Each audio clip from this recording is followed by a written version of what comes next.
Hey guys, tonight we're not drifting through the greasy, sunburnt world of pirates. No splintery death traps, no stolen biscuits, and no unwashed sailors arguing over who misplaced the only map that didn't lead to disappointment. Nope, tonight we're marching straight into the dusty, dramatic, absolutely outrageous world of ancient warfare. And not the kind led by predictable kings or overconfident generals. Tonight, we meet a queen, a warrior queen, a queen who looked at the most powerful man in the world, Cyrus the Great, and basically said, "Try me," and then decapitated him. Yes, really, history is wild.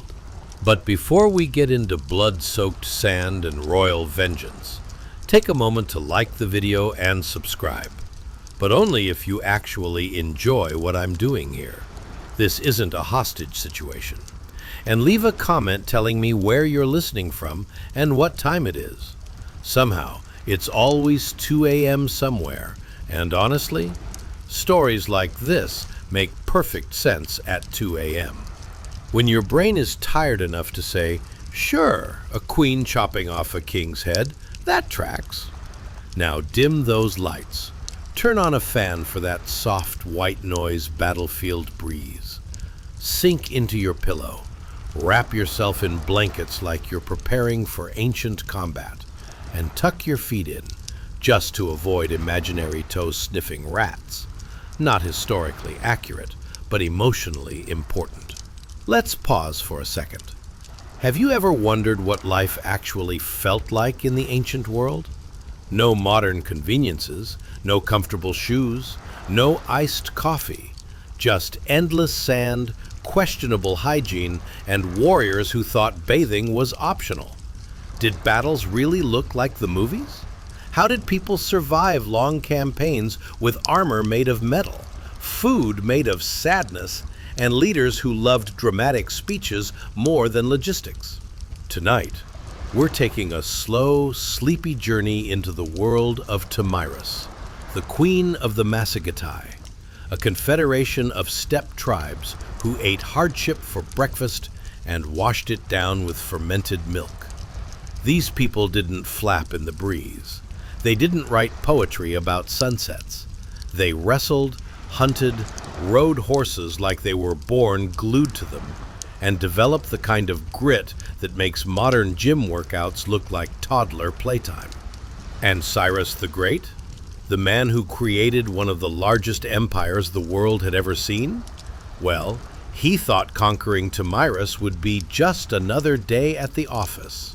He was mistaken. Very, very mistaken. But don't worry. We're not going to rush into battles or severed heads. Not yet. We're easing into this history like slipping into a warm bath, if that bath smelled faintly of dust, leather, campfire smoke, and questionable diplomatic decisions. Tonight's story isn't just about violence. It's about pride, culture, miscommunication, and the unstoppable power of a determined woman who refused to bow to an empire. It's about the small choices that shape enormous consequences, the strange humor of ancient politics, and the way history loves surprising us when we least expect it. So settle in, let your breathing slow, let your mind drift into the vast open steppes where horses thunder, queens strategize, and kings learn humility the hard, hard way. Ready? Let's begin. Chapter 1. A dusty, dim-lit Wild West saloon. The saloon sits at the edge of a lonely frontier town, where the wind drifts slow across empty streets, and dust curls up under the wooden porch boards like a living thing. Inside, the air is thick and hazy, heavy with pipe smoke that hangs in lazy ribbons beneath the rafters. Everything feels muted here, softened by time and the glow of low golden lamplight that spills across the room like warm molasses. A grimy barkeep stands behind the long wooden counter, wiping it down with a cloth that has seen far better days. His movements are slow, almost meditative, as though he's been doing this same motion every evening for decades, wiping, turning, wiping again, waiting for a crowd that never truly comes.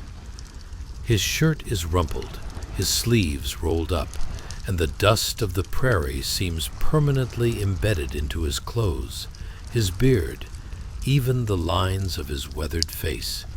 You can almost hear the cloth scraping softly against the wood, a kind of quiet rhythm that sets the pace of the entire saloon. Around him, the space is dim and sleepy. Rough, splintered wooden tables sit scattered across the floor, some straight, some crooked, all bearing the scars of countless games of cards, spilled drinks, and long, heated conversations. They look like they might fall apart with one hard thump, yet somehow they've held together through seasons of heat, cold, and wandering travelers seeking a place to rest. The golden lamplight pools around their bases, casting long shadows that stretch across the floor like stretching cats, calm and unhurried. In the far corner, a lone ceiling fan creaks slowly overhead, turning so gently it barely stirs the smoke. The saloon's piano, out of tune, missing a key or two, rests silently against the wall, as if remembering the days when its music filled the room with laughter and dance. Tonight, though, it sits untouched, its once shiny brass pedals dulled by time, almost blending into the shadows. A few empty whiskey glasses sit on the tables, their surfaces cloudy, their rims chipped. They catch the golden light just enough to sparkle faintly, tiny reflections flickering like fireflies. Here and there, old posters cling to the walls, advertisements for traveling shows, notices for cattle auctions, faded wanted signs whose ink has long since bled into the paper. They hang crookedly, barely holding on, like memories refusing to be forgotten. The saloon doors shift with a soft groan each time a breeze slips in from outside. Dust sighs across the wooden floorboards, gathering in corners and swirling under the tables. The entire room seems to breathe, slow in, slow out, as though it is alive with all the stories it has collected. Stories of cowhands fresh off the trail, gamblers hoping luck would break their way, wanderers carrying news from distant towns, and once, long ago, the hushed retelling of a warrior queen from across the world who defied an empire. But tonight, the saloon is quiet, almost reverent. The barkeep's cloth moves in steady circles. The lanterns flicker softly, casting waves of warm light that settle over the tables like blankets. The smoke curls upward in thin spirals, joining the shadows high above. There is no hurry in this place, no urgency, just the gentle, dusty patience of a room that has watched generations come and go. And in its dim, golden calm, the listener feels transported, not to the battlefield of ancient kings or the palace halls of forgotten queens, but to a small, quiet pocket of the Wild West, where time slows, dust settles, and history whispers faintly from the corners. A perfect place for a tale to begin. Chapter 2. Cracked Chalice. Strap in, because we're headed to the year 530 BCE, where armies march and confuse scarcity with hospitality. Picture yourself trudging through the dusty remnants of a deserted camp, only to find it brimming with perilously full wineskins. It's like stumbling into an all-you-can-drink party where the punch bowl is suspiciously spiked. And oh boy, does it pack a punch. Now some of you might be thinking, can I take a nap during this history lesson?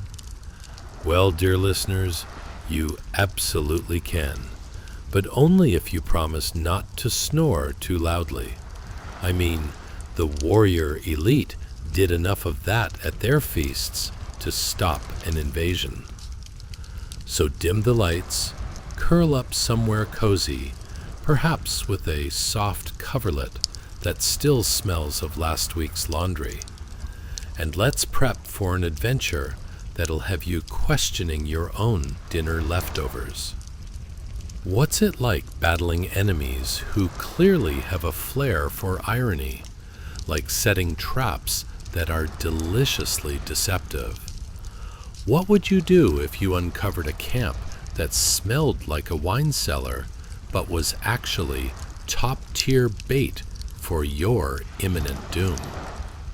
Would you risk a sip? Or would you just shout, "Surprise! It's a bait and switch"? Congratulations! You've just awakened in what could only be described as Cyrus's rustic retreat, where the only thing drier than the bread is the humor of soldiers figuring out who committed the grave sin of forgetting to pack the snacks. Yes, my friend, you've landed right amidst the Misogytai forces who are, spoiler alert, not here for a picnic. As you take a closer look, here's the scene unfolding in front of you. Cyrus the Great, clad in splendid Persian royal armor that gleams brighter than your future on a Monday, strolls through the deserted camp. The gentle clopping of his horse breaks the eerie silence, while in the distance, the sun sets like a celebrity slipping from the red carpet, taking with it the warmth of the day. It's more dramatic than your aunt's stories at Thanksgiving, and twice as ridiculous. The camp, now surrendered and eerily quiet, echoes with the remnants of a lavish feast gone wrong.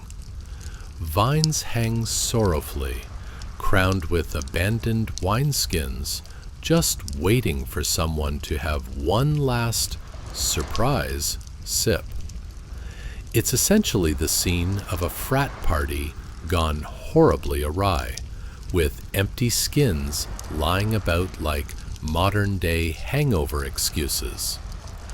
And much like a college student left alone with a credit card, the Misogytai forces made the grave mistake of letting their guard down for just a wee bit too long. Cyrus stands at the edge of this precipice of potential disaster, tasting victory prematurely, maybe even pondering how to impress his followers with a newfound culinary adventure. Should I brew the finest wine or plunder a rival's pantry? When your armor is more ornate than useful, one must figure out how to make a name, plus, dare we say, establish a legacy, one bottle at a time. But let's talk about the aroma. What you actually smell, wafting lazily through the camp, is a strange blend of robust, aged wine, seasoned with the unusual musk of panic and half-eaten lamb, which might as well be signing its own resignation letter. It's enough to make any self-respecting warrior second-guess whether they've read the fine print in their battle agreement. Yep, invasion expected and no refunds on the wine supply. And then there's Cyrus himself, handsome in his unyielding glory, sneaking suspicious glances at the fine provisions left behind. Is it too much to hope I might win over the camp snacks and leave my enemies bewildered by my sheer charm? He might think, twirling an imaginary mustache, befitting of a mustachioed villain one might meet on a Saturday morning cartoon.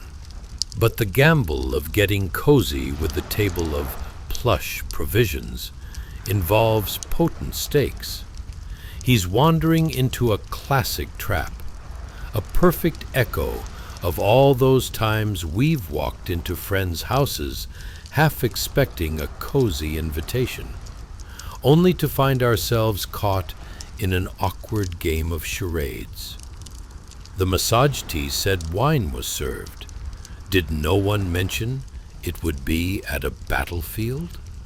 As ominous shadows begin to dance with the flickering campfire ahead, the energy changes, transitioning from wonderfully intoxicating to dreadfully suspicious. Suddenly, every creaking horse hoof, every rustle of the dry grass, morphs into a cheeky reminder that, while it may now be happy hour, you might just be attending the last rendezvous before calamity strikes. The mass exodus of the massage tea forces was deliberate, the kind of intentional withdrawal that would make even the most astute retreat planners blush with pride. They've left the wine behind? Do they not realize this is how legends are born? You'd imagine Cyrus thinks, perhaps a tad too optimistic. As he strolls into this abandoned utopia, you start to wonder, is this a brilliant plan or merely an example of poor life choices? My kingdom for a grape, and perhaps a market stall for armorless combatants digested incorrectly? Yes, being a conqueror might seem glamorous, until you remember the time you accidentally left the party, but not the snacks. In the eerie stillness, the only sound is the distant cry of crows, likely cawing, "Well, good luck with that." And you think to yourself, the irony of a king pleasing his army with wine, only to find himself swimming with the fishes, is just another classic tale from history's biggest bloopers reel. Ah, the complexities of conquest, dear listener. While Cyrus thinks he's sailing straight into the lap of luxury, perhaps the only true luxury he will find is the sound of his own hubris, crashing down faster than a poorly set dinner table. And just like that, the scene fades, leaving you with the gentle hum of history, patiently waiting to be unwrapped as you drift off into slumber, dreaming of battles, wine, and the perils of overconfidence. Sweet dreams await. Chapter 3. Stew and Survival in 530 BCE. Imagine this. You're in the dusty heart of 530 BCE, sitting near a flickering campfire that's valiantly struggling against the night. The air is thick with the scent of wood smoke and something else, a culinary mystery that vaguely resembles the inside of a boot. Before you, a weathered cowboy, face crusted with trail dust that could double as a facial scrub, is stirring a bowl of thick brown stew. Its consistency is similar to a mix between glue and regret, with a jaw-dropping aroma of survival hanging in the air. Let's ponder this stew for a moment.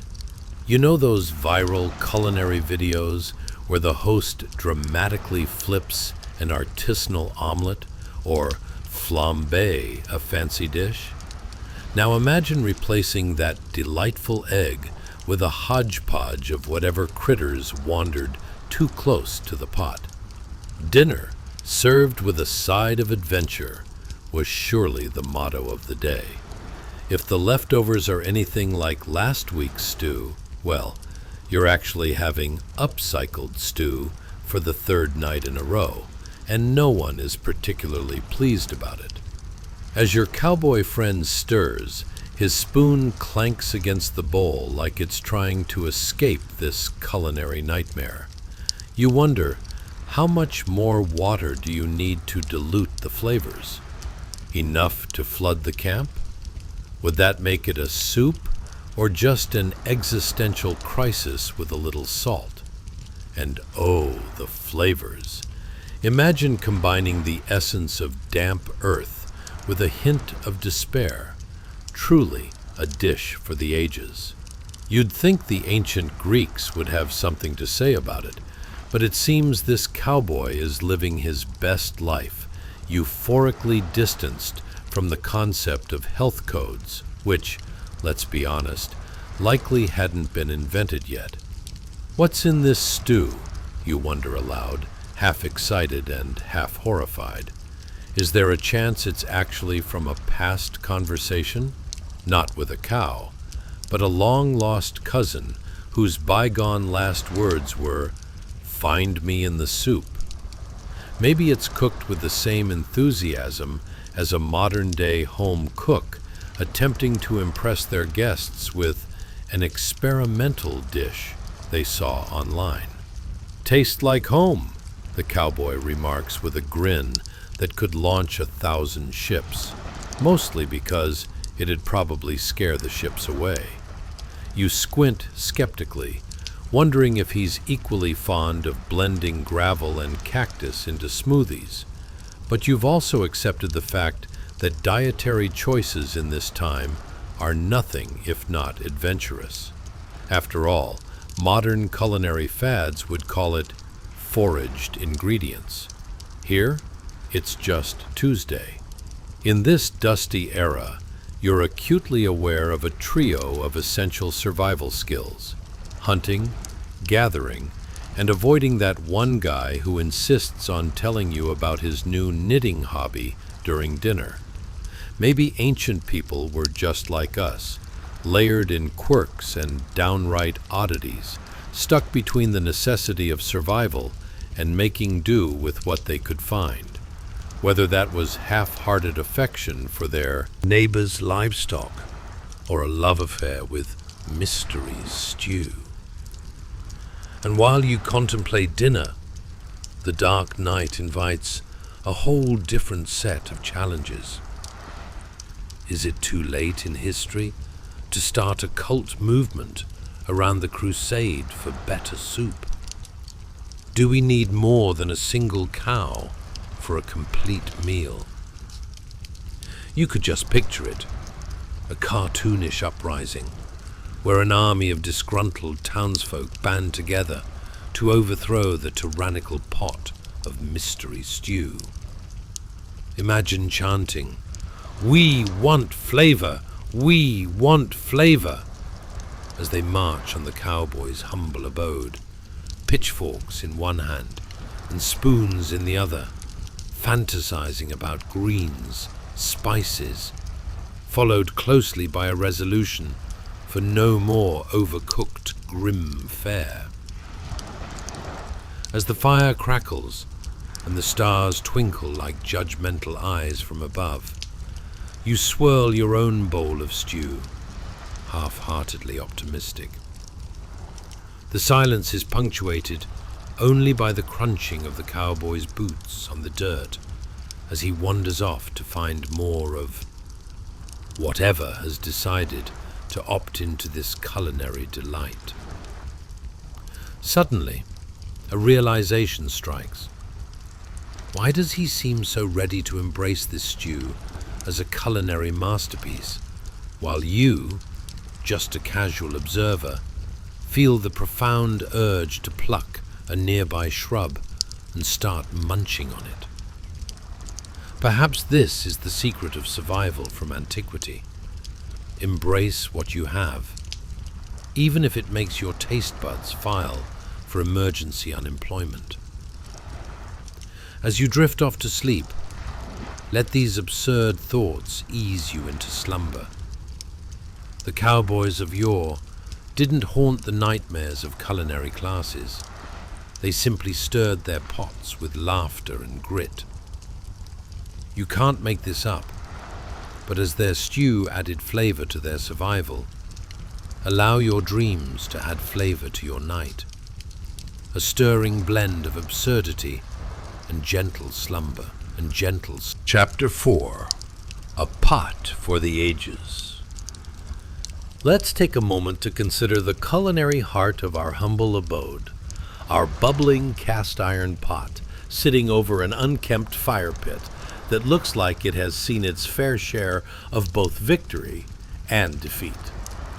If cooking over an open flame was an Olympic sport, this pot would have a medal made from leftover beans and tears. And yes, it's absolutely overflowing, like your Aunt Mabel at all-you-can-eat buffet night, just exchanging the honor of a buffet line for an overlooked ladle.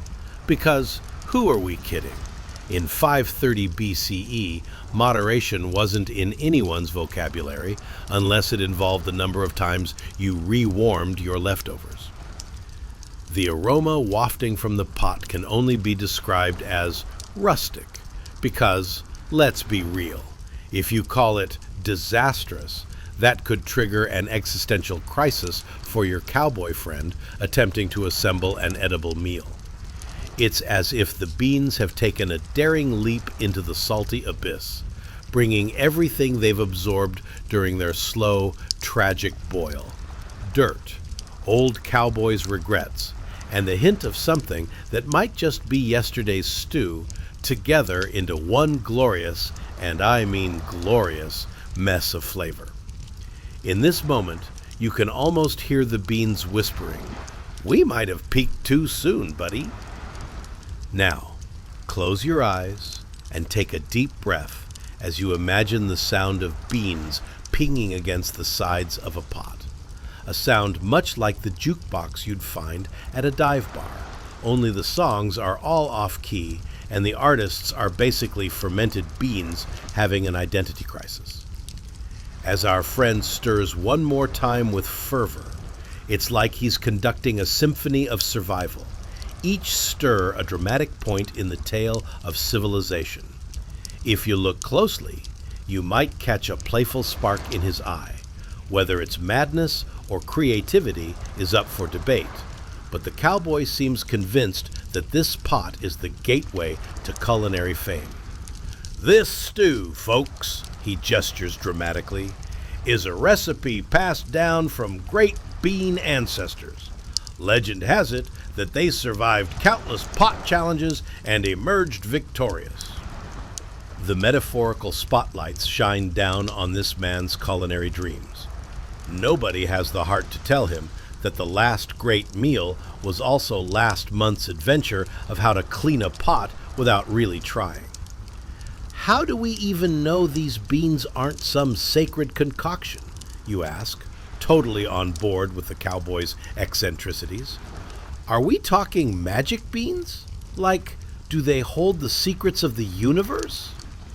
He laughs heartily, his laugh echoing off the wooden walls of the saloon kitchen, in that delightful way only the vague scent of burnt grass and unidentifiable meaty bits can inspire.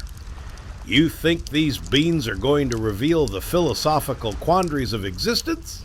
he asks, grinning through a mouthful of hope, and perhaps a trace of something that resembles yesterday's mystery meat. "Well, I hate to break it to you, but there." Just good old pintos with a flair for drama. As you ponder the likelihood of a bean having a flair for anything beyond being somewhat chewy, you're struck by another thought. Who the heck knew about essential cooking skills back in 530 BCE? Did they hold communal cooking classes where the only curriculum involved boil until unrecognizable, or add mystery liquid until it smells less like despair. What was the hashtag for that culinary moment anyway? Medieval munchies? When life gives you beans? The raw brutality of this kitchen environment is juxtaposed against the strange camaraderie it fosters. It's a lot like a modern potluck on Mystery Wednesday. Everyone brings their questionable dinner leftovers, and at the end, you all just pretend you love it because it's a matter of survival and friendship. You can almost hear ancient friends huddled around, making awkwardly supportive remarks like, No, this is much better than last week's tripe stew." The truth, however, is best left unvoiced. The fire crackles, sending embers flying like tiny fireflies on a mission to escape this cloud of culinary tragic comedy. If you're hallucinatively blissful, it's not because of the beans, but rather the sheer absurdity of trusting completely questionable food choices. After all, in this time, the question isn't whether this soup is good for your health. It's, does it keep you alive long enough to see another day of beans? A true survival masterpiece rather than a cooking disaster. Maybe the true legacy of these moments, this steadfast bubbling pot, steadfast like your great-aunt Gertrude during holiday dinners, is that, despite the chaotic kitchen backdrop, everyone somehow manages to find joy in camaraderie and, dare I say, a shared love for questionable food. So as you slip into a contemplative slumber, imagine this kitchen, a tapestry woven from the threads of absurdity and warmth. May your dreams be draped in the unexpected delight of weird culinary adventures and the resilience of banding together over pots of beans that might just be a reflection of your life, full of chaos, laughter, and, yes, hopefully, less mystery than today's feast. Chapter 5. The Cuisine of the Conquerors. Let's talk about breakfast, specifically the kind of breakfast that would make you question why exactly you chose to be an emperor's soldier in the year 530 BCE.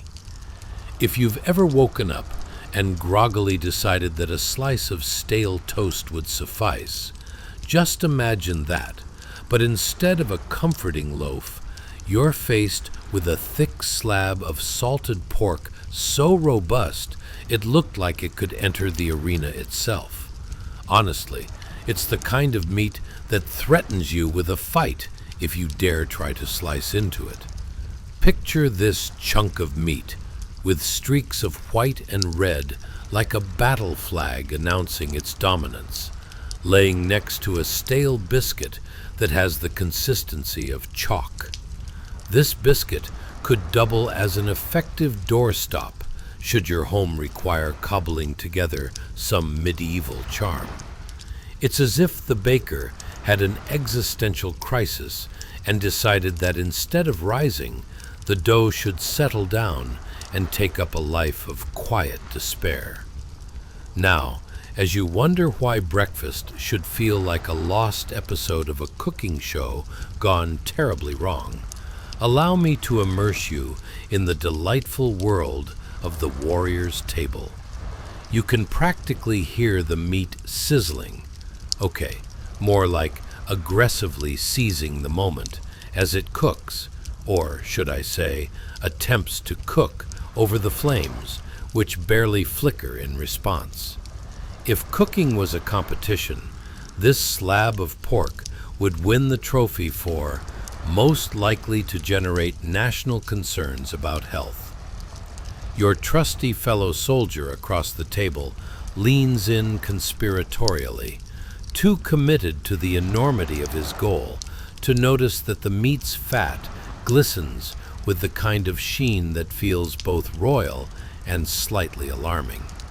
"Did you know," he whispers, eyeing the pork like it's a Shakespearean villain, "that Cyrus the Great himself once had a run-in with a warrior queen who demonstrated that slightly salty could quickly translate into a historical declaration of war?"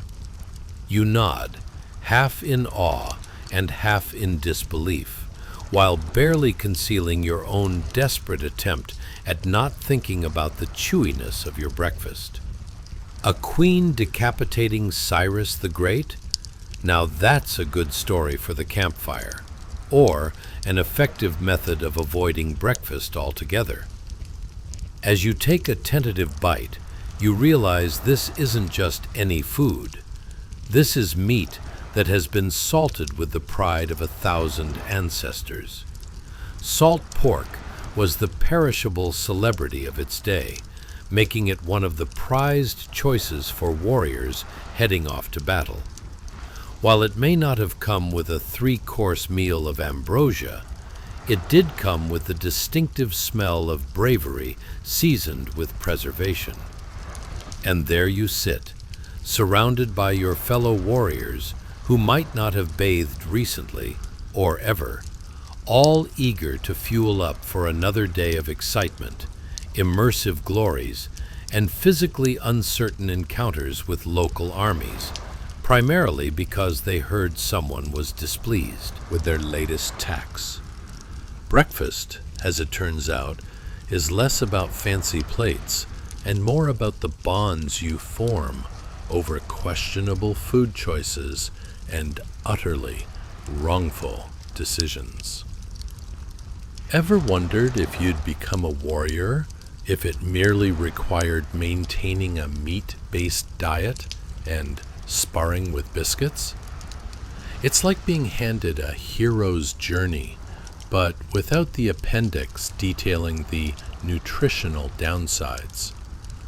Fueled by this meal, you ponder if there's any warrior handbook from 530 BCE that features helpful chapters on what not to eat when setting off to defeat the enemies, or perhaps how to lead an army on a stomach full of conflict and billowed pork. But alas, breakfast wasn't about counting calories or reflecting on if this whole setup was an ill-fated episode of Warriors Cooking Disasters. It was about preparing to potentially face your destiny, armed with nothing but courage and a plate of suspiciously seasoned porcine delights. Picture the intense silence broken only by exaggerated munching and grunting, a battle of sorts as everyone struggles to chew their way through meals reminiscent of teeth-sculpted rock faces. Each forkful brings a collective chewing chorus reminiscent of a high school band's first rehearsal.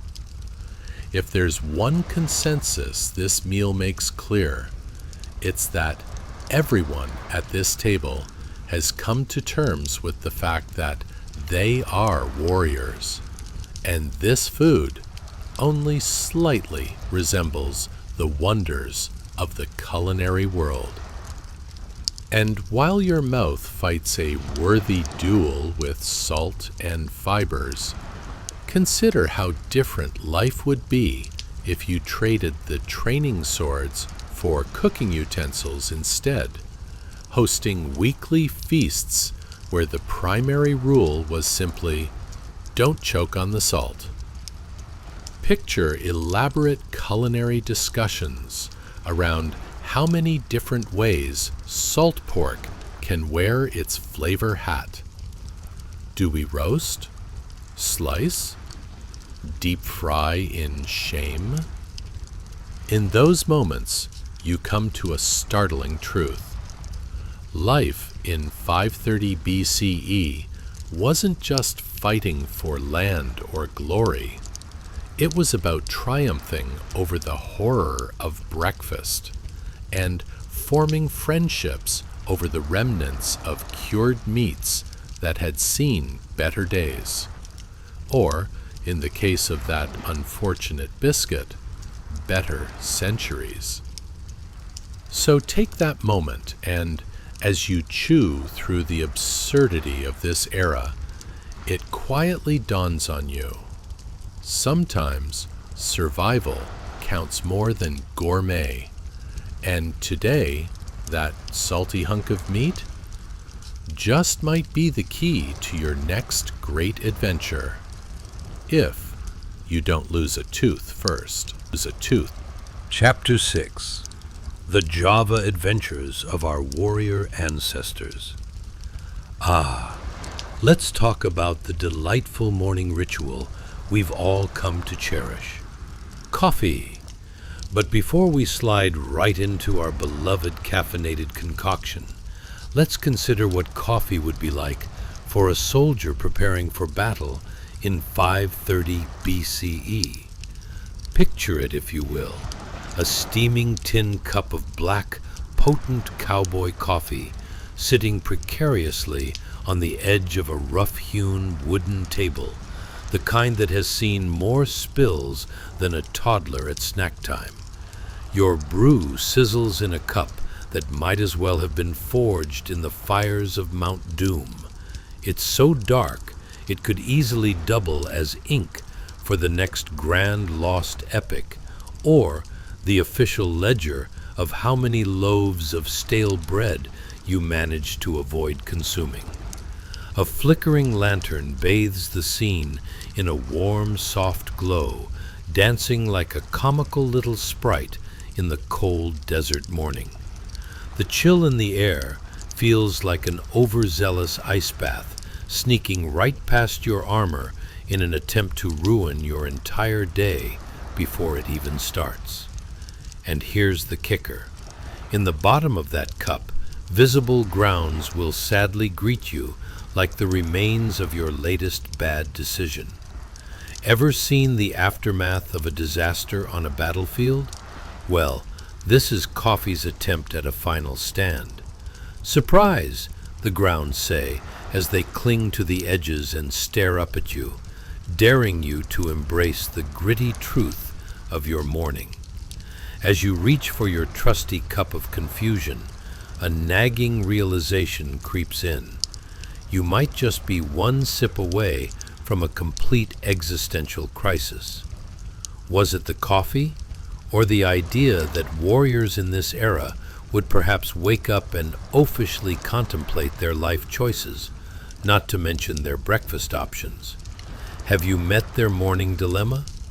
It's like waking up and remembering that you forgot to set your coffee maker before going to bed. Oh wait, that's history too, isn't it?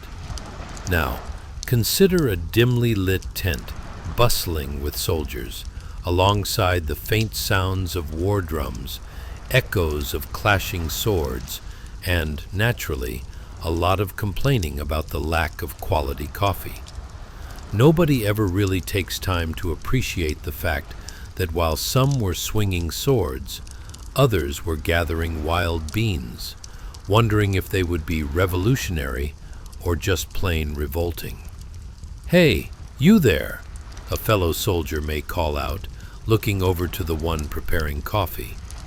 "What do you call this brew? Is it horse sweat? Or perhaps dragon tears?"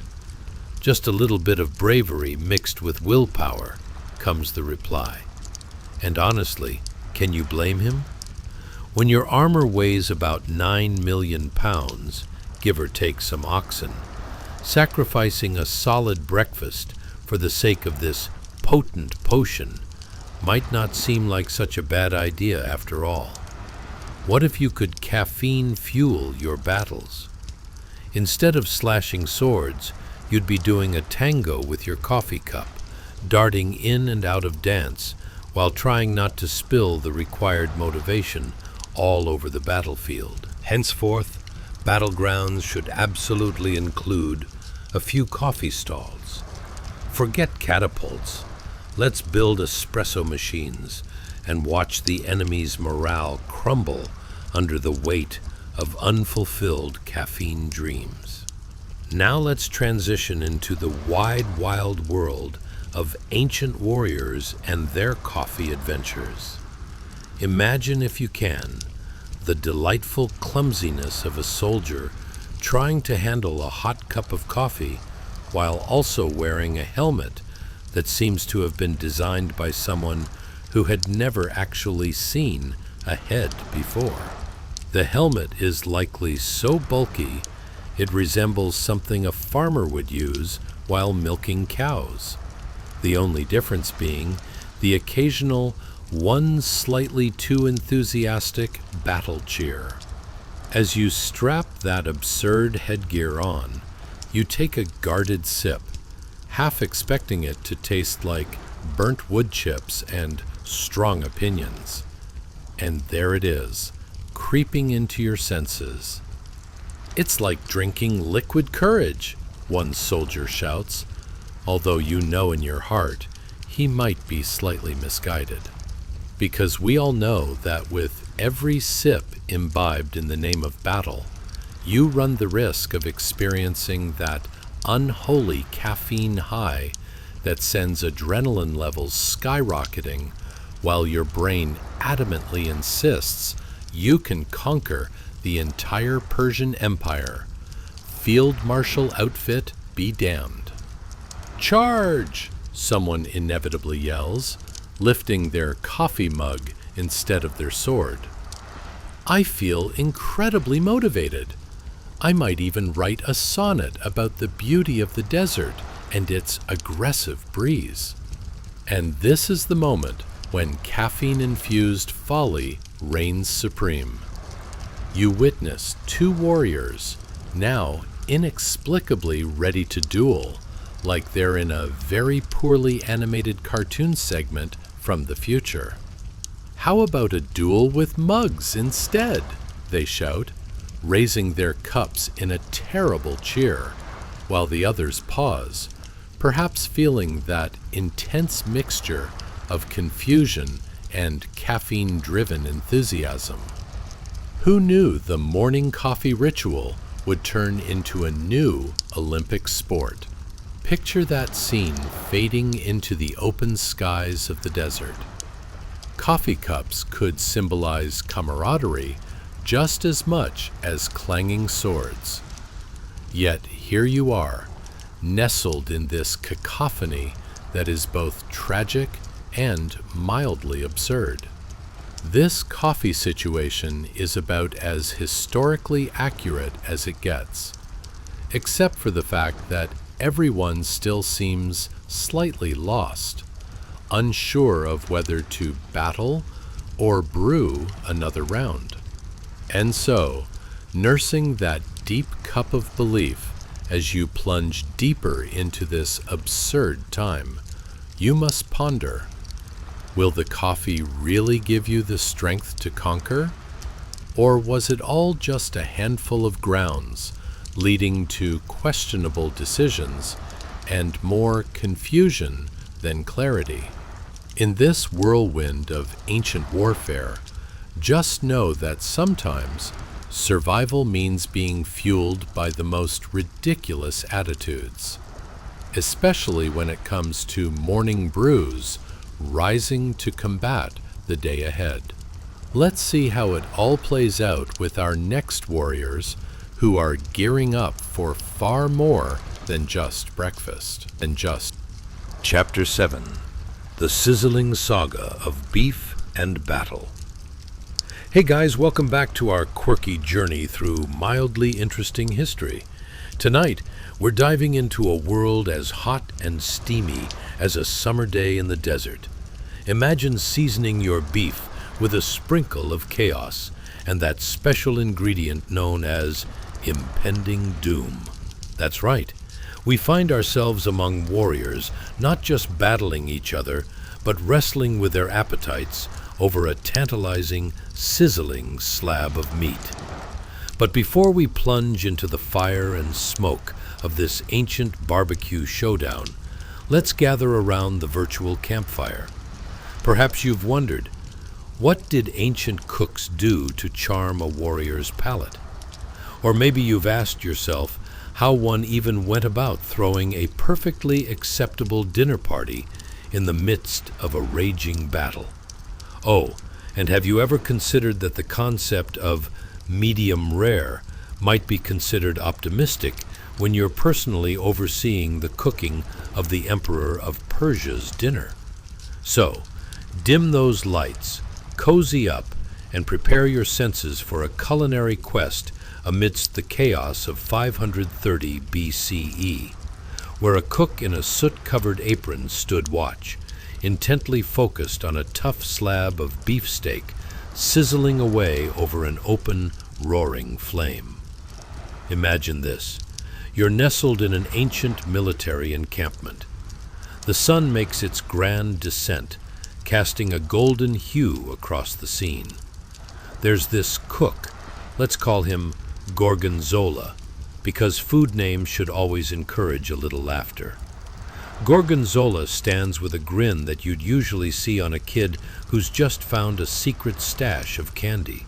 He's got that fire in his eyes, partially due to enthusiasm, and mostly because he's trying not to singe off his eyebrows as he hovers perilously close to the flames. The sound of meat sizzling, hot enough to make even a llama blush, reverberates in the air. There's lard sizzling away like it has something to prove, producing a smell so delightful it could practically knock an enemy soldier off his feet. You know the feeling when you walk past a bakery right before dinner? Well, this is akin to several arrows being shot straight at your sense of smell, but instead they land in your heart and scream, "Why can't this be your everyday life?" The beef, seasoned with whatever scraps of life the cook could forage, a dash of salt, a hint of regret, and possibly a few lovingly discarded goat hairs, makes its stunning debut. Gorgonzola flips it with the finesse of a battle-hardened warrior, though honestly, he's got more in common with a nervous juggler than a seasoned chef. Now, back to our cook friend. There must be a history behind Gorgonzola's culinary skill set. Perhaps he started as a lowly bean counter, but accidentally landed in the kitchen when he confused a marching order with a craving for baked beans? As he watches the meat bubble and hiss, his mind wanders back to the days of yore, when he would forage for herbs as one might forage for compliments in a world plagued by harsh realities and, frankly, a lot of bad hair days. With each moment, the sizzle intensifies, a sound reminiscent of 1,000 tiny protests from the cow's family. Across the camp, warriors begin to gather, their stomachs growling louder than any battle trumpet. There's something irresistibly comic about a group of fearless soldiers nearly frothing at the mouth, while collectively trying to remember they're not in a brawl, but a buffet line. "Hey, Gorgonzola!" one soldier bellows, drooling like a golden retriever on a hot summer day. "Did you summon the gods with that aroma? Or is it just the meat talking?" "There's magic in these cow parts, my friend," Gorgonzola laughs back, as if critiquing a modern-day cooking show. "It's probably going to take more than a sprinkle of fairy dust to win this battle, but you might just conquer lunch." Every glorious flip of the meat is matched by somewhat theatrical gestures, the kind you'd only see at a cooking class gone horribly wrong. Gorgonzola prances around as if the pan were a stage, and he, the main act, juggling his responsibilities as an ancient chef, soldier, and the accidental comedian of the culinary battlefield. The sizzling beef crescendos into a concert of flavors, almost as if the warriors themselves were singing an ode to the glory of good grub. You can almost hear their stomachs harmonizing in eerie sympathy. Yet, every now and then, someone shouts out a ridiculously profound question in the midst of the chaos. Should we even be eating during a war? Why not? Peeps Gorgonzola in between flipping. A proper meal is what keeps our warrior spirits alive. Plus, if I didn't get my fair share of battle-fatigue beef, what would I even munch on while pondering life's deeper meanings? Leaves? In the distance, you can hear the faint sounds of soldiers sharpening swords and the occasional animal shout. But the star of the evening is definitely this steak. Gorgonzola, caught up in a world of beef and bravado, presents the pièce de résistance with a flourish befitting a royal dinner guest. You can see the steam rising like a battle cry, a scent so intoxicating it could distract the most fervent archers from shooting arrows. Now pause and picture yourself biting into this succulent miracle.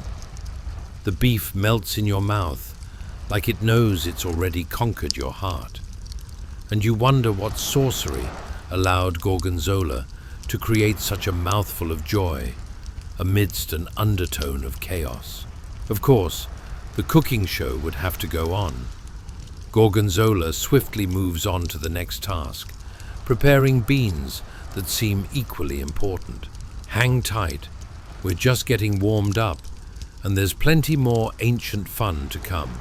From vows to be up early for a morning battle, to trepidation about dinner conversations that reveal too much about your intentions on the battlefield. History is cooking up something delectable and absurd. Stay with me. We'll dive deeper into the mind-bending world of ancient eccentricities, one sizzling adventure at a time. Chapter 8. Cornbread Conquests and Molasses Meltdowns. Hey guys, welcome back to our delightful jaunt into the mildly interesting corners of history. Tonight, as we slip into a world richer than the aroma of freshly baked bread, we find ourselves treating the taste buds to a culinary escapade that is literally dripping with history. Imagine, if you will, a warm, crumbly wedge of cornbread being generously drizzled with thick, dark molasses, like liquid gold being poured by a kindly giant with a sweet tooth. But before we dive into this sticky sweetness, let's take a moment to ponder your new persona. Are you ready for the challenge of dining like a true warrior? Ever considered that warriors like to snack too? What would happen if a mighty queen walked into a banquet and decided to decapitate someone just for stealing the last slice of cornbread? What might that look like in today's world? Like waiting for your latte at the local cafe just to overhear someone plot against the last piece of lemon meringue pie. So dim those lights, roll yourself into a cozy blanket burrito, and get ready to travel back to 530 BCE, where you awaken in an astonishingly vibrant world. Congratulations! You've just woken up in the land of classical antiquity, where cornbread isn't just a side dish, it's a weapon of choice. Let's paint the scene. The sun is slowly reclining in the sky, casting a golden glow that dances over fields ripe with corn and the kind of scents that make your heart do a little jig. Think of being wrapped in warm hugs from home, but spiced up with the gentle sound of village chatter. You hear the rhythmic flapping of farmers working, planting, and harvesting, like something out of a lovely historical musical. Now, let's talk about that cornbread. You find yourself in the bustling kitchen of a banqueting hall, a place where the aroma is so welcoming you might consider moving in. Picture it. Sturdy wooden tables groaning under the weight of the feast, while a cook, let's call him Bertie Butterfingers, because food names should certainly brighten your day, works with a graceful sloppiness that could rival a toddler with a paintbrush. Bertie's confidence could convince even the most discerning palate that he's crafting the essence of flavor from pure magic, though this may be partly due to an adventurous side dish of "What on earth is that?" scattered around the main course. "It's fine cuisine, everyone," he proclaims, and you can't help but wonder if you should trust him or not as he splashes cornbread batter. Oh, wait, that's not just the batter. One could call it a unique technique all over the floor. In this kitchen, there is a grand pot bubbling away, the contents unsure whether they're a stew or preparations for a slow, painful experiment in taste bud agony. The clattering of pots echoes as Bertie finishes up. Excuse him if he's missing a few fingers. That's just what happens when you take your cooking seriously and have a penchant for clumsiness. As the kitchen fills with the sweet scent of baked cornbread, you narrow your eyes as the first batch emerges from the oven. It's golden brown, warm enough to melt a heart, or at least a pair of overly ambitious eyebrows. Just as you swoop in to grab a piece, Bertie slathers dark, sticky molasses all over it with a ladle the size of a small child. And don't worry, he just calls it generous. It dribbles down the sides like a sweet waterfall, hopeful for eager mouths below. Just what you need to face the day, Bertie declares enthusiastically, though it sounds a tad too much like a battle cry. You can't help but think how this could either forge a heartwarming memory or send you on the direct path to a sticky disaster. With a careful balance of patience and excitement, you take a bite. The flavors explode like a minor historical event. Every exquisite taste equivalent to a small riot of flavors and well-curated laughter. The cornbread is soft, light, and somehow filling, while the molasses oozes pleasure, offering a consistency that makes you imagine you're experiencing the very taste of tranquility, or the result of someone's determination to make you reconsider all previous breakfast experiences. And while you're in this whirlpool of flavors, you can't resist the urge to watch the distant warriors engaging in, well, perhaps less than noble pursuits. Is that a soldier trying to sneak away to get seconds? Good luck with that. These warriors are not known for their subtlety. Imagine a barbarian army battling over the last crust of cornbread, all the while competing for the title of most impressive spoon-catching skills.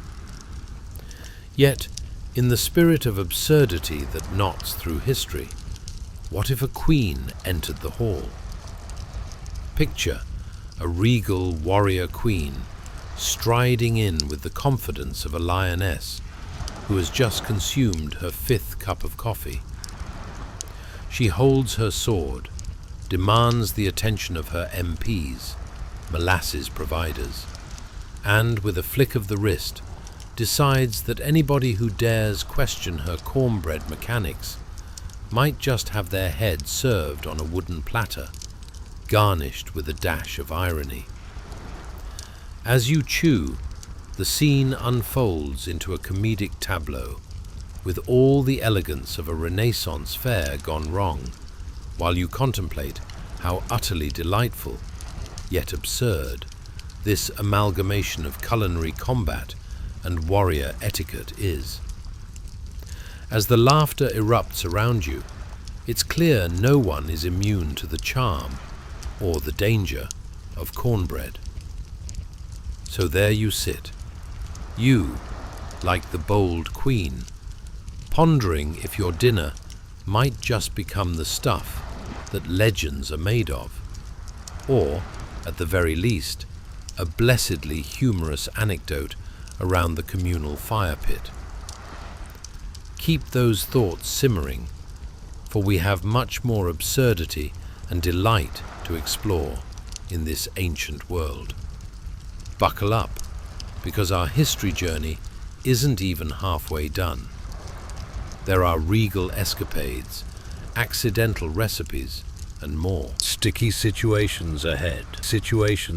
Chapter 9. Ötzi's cool factor and the puzzling patterns of a prehistoric style icon. Hey guys, welcome back. Tonight, we're stepping into a world that's more frozen than last Monday's leftovers. The chilly reign of Ötzi the Iceman. Yes, we're about to take a frosty plunge into the past, where your average day involved wearing animal skins and avoiding discovery by some very confused hunters. So, get cozy, dim those lights, and perhaps grab a blanket, because we're about to journey back to 530 BCE, a time when life was as uncertain as the direction of a goat's next sneeze. Are you ready?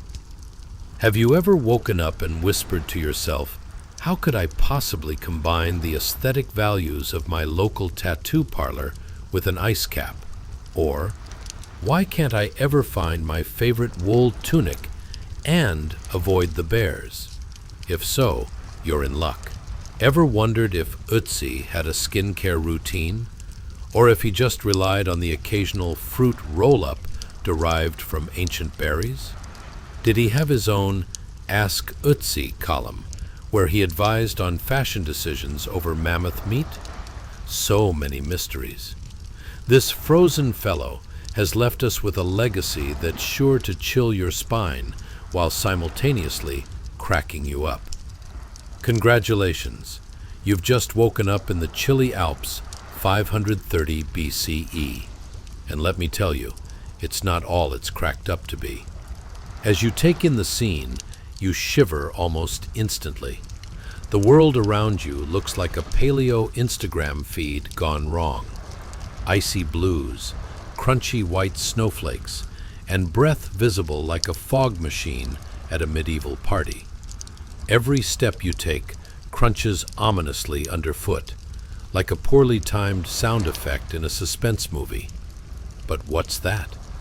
In the near distance, you spot a figure, Ötzi himself, the most famous frozen man in history, and he's less glacial beacon of hope and more, well, let's say, prehistoric hipster.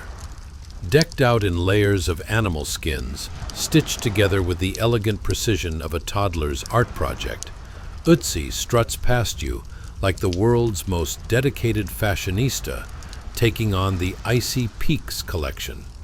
White fur mixed with chunks of leather? Color me impressed. Is that an ancient sock, or is that a statement piece? You simply can't tell. As you give Ötzi the once-over, you notice the faint tattoos etched into his mummified skin. A carbon line here, a dot there, like someone thought it would be adorable to give him an Ice Age equivalent of a modern sleeve tattoo. Perhaps they serve a purpose we don't fully understand, but let's imagine for a moment. Did Utsi have a secret tattoo appointment with the local cave artist? I can picture it now. Just a quick touch-up on my back, and could you make it less bear claw and more abstract bird dance? Now, let's ponder the day-to-day challenges of our friend Utsi, a man whose wardrobe choices likely involved some serious decision fatigue. If he wasn't ransacking stores for the latest trends, or, hunting them down, skinning them, and waiting for them to dry in a chilly breeze, what on earth was he doing? Did the Iceman have to navigate tricky social gatherings with a bunch of other hunters and gatherers? Imagine him casually whispering to his buddy while picking herbs, "I just can't decide what goes better with these bison steaks, fear or fortitude." Speaking of navigating society, how did Utsi handle the highs and lows of interpersonal relationships? Did he play a game of will they, won't they with his cave companions, sharing awkward moments and glances while simultaneously dodging arrows from rival tribes? Ah, the classic standoff. But wait, is that an arrow or a spear? Exciting. Maybe they had ice fishing parties where they showed off their big catches from the frozen lake, ultimately leading to invigorating discussions about who can cook the best cave stew. But all flirting aside, what did a morning routine look like for this fellow? Picture Utsi waking up and pondering serious questions like whether to bathe in the icy brook or just scrape the frost off his beard like a medieval ice sculptor. The man had priorities. Perhaps he would choose the former, leading him to a quick splash in the cold water that truly wakes you up better than any coffee ever could. And oh, the breakfast. On his plate of prehistoric chic, a selection of nuts, berries, and some breakfast meat that might have been a critical part of the eat before it eats you philosophy. He'd be looking at his food like, "This, my friends, is the 530 BCE breakfast of champions." As if any champion had tried to wrestle a woolly mammoth and just needed a little protein boost. The cold, you see, wasn't just an obstacle. It was a way of life, as unavoidable as your neighbor borrowing your best mixing bowl and never returning it. Surviving an icy morning meant layering up, being fashionable, and mentally preparing for another day in this icy paradise, where the flavor of life was literally cooked by the elements. So while Utsi made strides through the snow, leaving barely preserved footprints that archaeologists would later fawn over, you can almost hear him muttering to himself, "Well, at least I'm warm, relatively speaking. And did you see my classically chic tattoos? Let the snow never melt that one away." And as you witness Utsi back at work, do remember that in a different time long before likes and shares, he was the epitome of trending. With a little laughter, a touch of humor, and a lot of frozen resolve, Utsi lived on in legacy, daring us all to be as cool as the history we hold.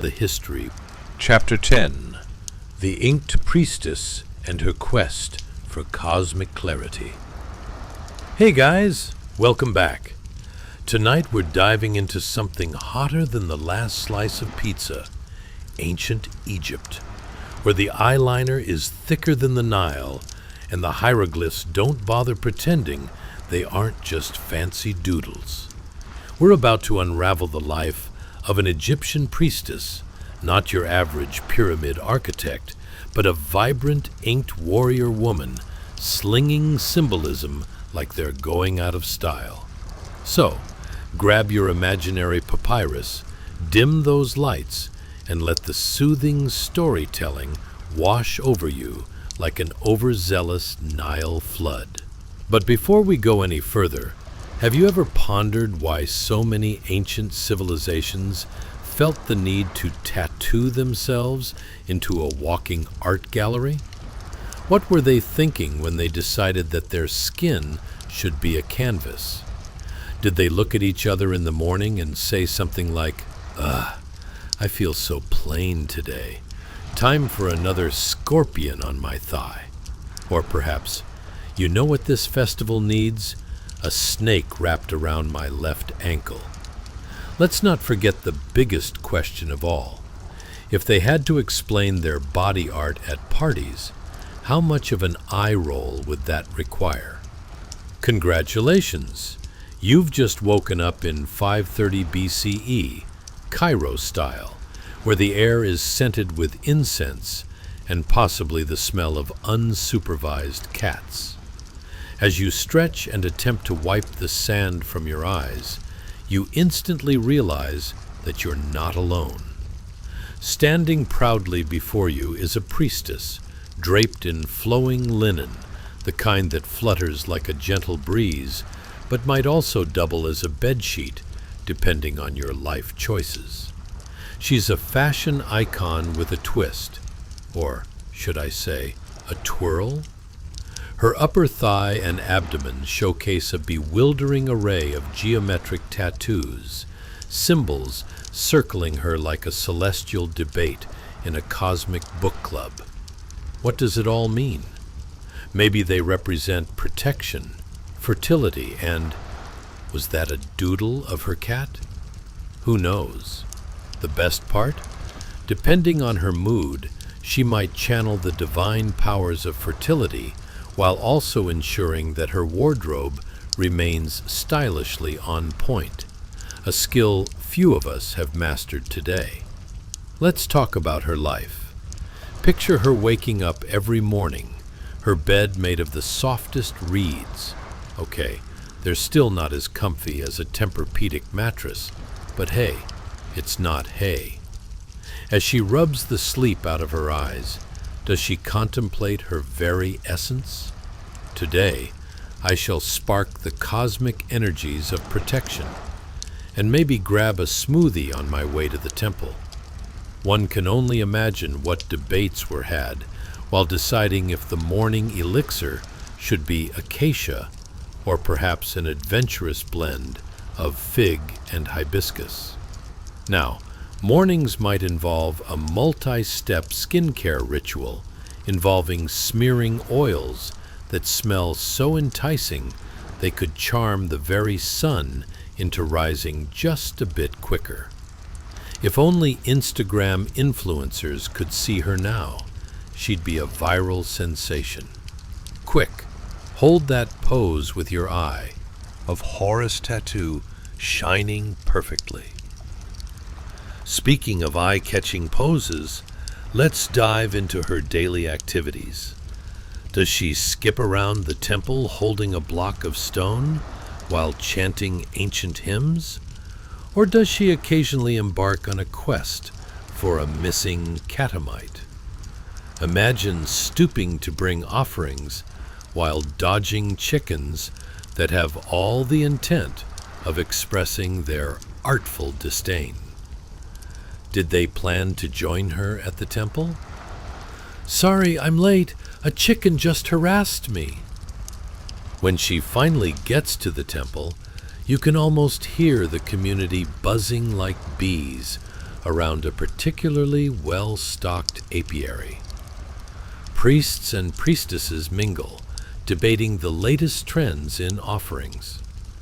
Did you hear about the new goat sacrifice? It's all the rage. It's like an ancient social media feed where each highlight reel is a display of your average Egyptian priest's sacrificial game. And then, mid-sentence, imagine the moment when everyone pauses to pay homage to the gods. There's a gathering of characters.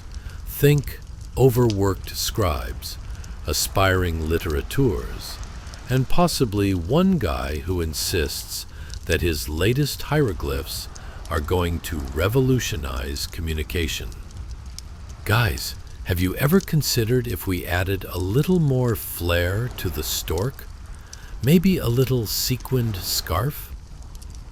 Just when you think it couldn't get more entertaining, our fabulous priestess is asked to perform a ritual. The heart of it involves showcasing her body tattoos to invoke fertility and protection in a worshipful dance. Picture her twirling, ink gleaming in the sunlight, while contemplating if she should also work on her TikTok dance moves. Strut, twirl, sashay, all while channeling cosmic energies. For lunch, she might indulge in a medley of dates, lentils, and barley that in no way could ever compete with a greasy cheeseburger. But hey, it's nutritious. The question springs to mind. How did ancient Egyptians handle food poisoning? Did they just cross their fingers and hope for the best? Ah, yes. If the dates are slightly fermented, it's character building. As dusk approaches, and our priestess surveys the sunset with a calmness that only a woman who has tamed the universe with her tattoos can possess, she is left with a lingering thought. Will this evening be filled with deep philosophical conversations, or a brawl over the last fig? Life is full of seeming paradoxes, isn't it? So as your mind drifts through the hieroglyphics of her day, you realize that life as an ancient Egyptian priestess, inked and bold, is a riot of style, spirituality, and the occasional chicken showdown. Here's to hoping the sun will rise brighter tomorrow, just as long as someone remembers to invite that chicken to dinner. Now, let's lean back and enjoy the soothing rhythms of history till we fall into a historic slumber ourselves. Chapter 11. The Mighty Warrior with Ink and a Graze. Hey guys, welcome back. Tonight we're embarking on an adventure more colorful than a peacock at a tie-dye convention, the world of ancient warriors. Picture this, a time when people resolved their conflicts with good old-fashioned brawls, and tattoos didn't just signify rebellion, but also acted as a handy reference guide on personal achievements.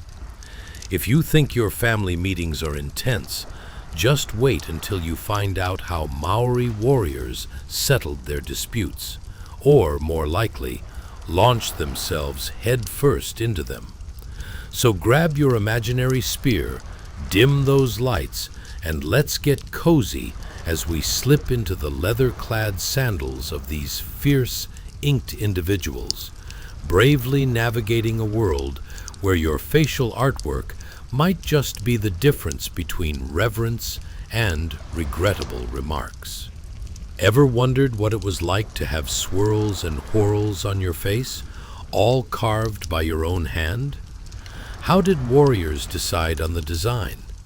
Did they argue over who got the cooler stencils? And what about the pain? Is there a Maori warrior equivalent of saying, "I'm totally going to regret this tomorrow"? Spoiler, there's no regret when you're the proud bearer of majestic Moko tattoos. Congratulations, you've just woken up in 530 BCE, somewhere in ancient New Zealand, now known as Aotearoa, where the air is fresh, the sea is nearby, and the locals are as fierce as a lion with a hairball. As you blink your eyes open, the first thing you see is a Maori warrior standing proud, muscles gleaming, like a living statue made of sheer determination, and maybe a touch of coconut oil. His face is adorned with intricate Moko tattoos, swirling like a cosmic whirlpool of stories and cultural significance. Imagine each swirl carved by hand with a bone tool, each line a tale told in sharp contrast against his sun-kissed skin. You can't help but wonder if any morning, like the one you're experiencing now, he simply woke up and thought to himself, I could really use a fresh design today. Maybe a dragon? How about a cow? Or a cat? A cat seems appropriate, though it might not strike fear in my enemies. As he stands there, you notice the smell of the ocean wafts gently around you, mixing with the freshness of the trees and possibly a hint of seaweed that seems to linger in the air. Does the warrior wear this ink as a badge of courage, or is it merely to keep his local tattoo artist in business? One can only wonder if he was ever tempted to get a tattoo of Mom in a heart, perhaps a fashion faux pas in the context of ancient warfare. Let's talk about his morning routine, shall we? Just like any rugged individual, he likely starts with a breakfast that pairs well with the daunting responsibilities of warrior life. Maybe it's some taro, sweet potatoes, or a lovely feast of freshly caught fish. As he savors his meal, does he ever wish there was a mini cereal mascot to endorse it? Come along, children. Let's all munch on our warrior-flavored breakfast hash with a hint of authenticity. After breakfast, it's time for the grand ritual of preparation. You can almost picture him standing in front of his leaf-patterned mirror, practicing various fierce faces. Do you think he tries to roar like a lion? Or perhaps gets a little sidetracked by that dictatorial smile he practiced? Maybe he's lost in thought, contemplating whether this is the day he earns a mighty feather for his headpiece, or simply decides to nap instead. It's time for a training session, and oh boy, you can almost hear the sounds of wood clashing as warriors spar in pairs. Imagine them yelling warrior jargon that sounds impressive, yet vaguely comical.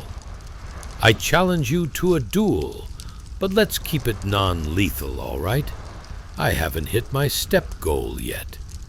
It's an ancient scene full of energy, pride, and, let's be honest, a hint of anxiety over getting that tattoo ink smudged in the tussle. And there they are, diving into battle routines that resemble a very intense game of tag crossed with an ancient dance party. As our inked warrior trains, does he ever have the fleeting thought, all this sweat, could I turn this into a new workout class? Yogic warriorship, namaste and throw. You can picture them adorned in feathered cloaks and holding remarkably crafted weapons, preparing for a battle that often determines more than who gets to occupy the best fishing spot. But here's where it gets even more amusing. As these warriors parade their ink and pride, do they ever accidentally clash with the local vegetable patch on the way? Excuse me, good sir, I didn't mean to trespass on your sacred squash. As the day drifts lazily toward evening, our mighty warrior pauses to reflect. There he stands, muscles glistening in the waning light, contemplating his tattoos and the menacing enemies he's faced, while fully aware his biggest opponent today might very well be the neighbor's rogue chicken. He chuckles to himself. Oh, nothing scares me more than Henrietta when she's on a mission. And just like that, between epic training sessions and difficult breakfast choices, you realize that life as a Maori warrior, adorned in ink and brimming with pride, is as comedic as it is fierce. Here's to hoping tomorrow he manages to fend off a foe, along with a very persistent chicken or two. So, as we gently glide back to our peaceful slumber, remember, tomorrow's battles might not be fought with swords, but with kitchen utensils, or at least the fierce determination to keep those tattoos intact. Let's tune into the echoes of history as we drift off, ready to grapple with our dreams, Chapter 12. The Tattooed Traitor with a Grin. Hey guys, welcome back. Tonight we're diving deep into something even more riveting than your great-uncle's diatribe on potato farming. The peculiar life of a Roman slave in classical antiquity. Picture this: a time when fashion statements included tattoos that literally screamed your backstory louder than a reality TV show, and a runaway slave was marked with ink as if someone thought to themselves, why not make him look like a walking cautionary tale? If you think your job's demanding, complete with incessant Zoom calls and a never-ending stream of emails, imagine being a slave whose forehead is adorned with a permanent, stigmatizing tattoo saying, "I'm a runaway." But hey, it adds character, right? So kick back, grab your overly expensive throw pillow that you promised you wouldn't put your feet on, and let's settle in as we embark on this historical escapade, complete with intrigue, indignity, and, dare I say, some surprisingly relatable struggles. Now, as we tiptoe through the annals of time, let's consider a few eyebrow-raising questions about our tattooed friend. Did he ever think that branding might not be the best idea for personal branding? Was there an underground movement advocating for more creative body art options? If they're going to mark me, why not just a cute cat or, say, a pizza slice? I mean, that could turn my day around. You know, the real dilemmas of ancient life. Congratulations! You've just woken up in 530 BCE beneath the looming columns of Rome, now a bustling and audacious capital mixed with more scandal than a soap opera. As you blink away the remnants of sleep, the first thing that greets you is the unmistakable sensation of your forehead itching. Ah yes, welcome to the club of ex-slaves branded for life, wearing your past like an ugly sweater at a family gathering.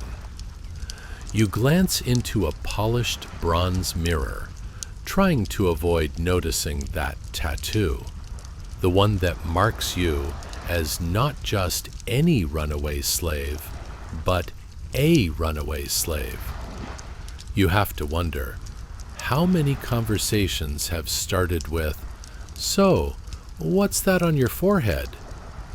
Since small talk was somewhat less sophisticated back then, people were obviously intrigued. Perhaps you'd need a quick-witted response like, "Oh, this? Just a personal fashion choice.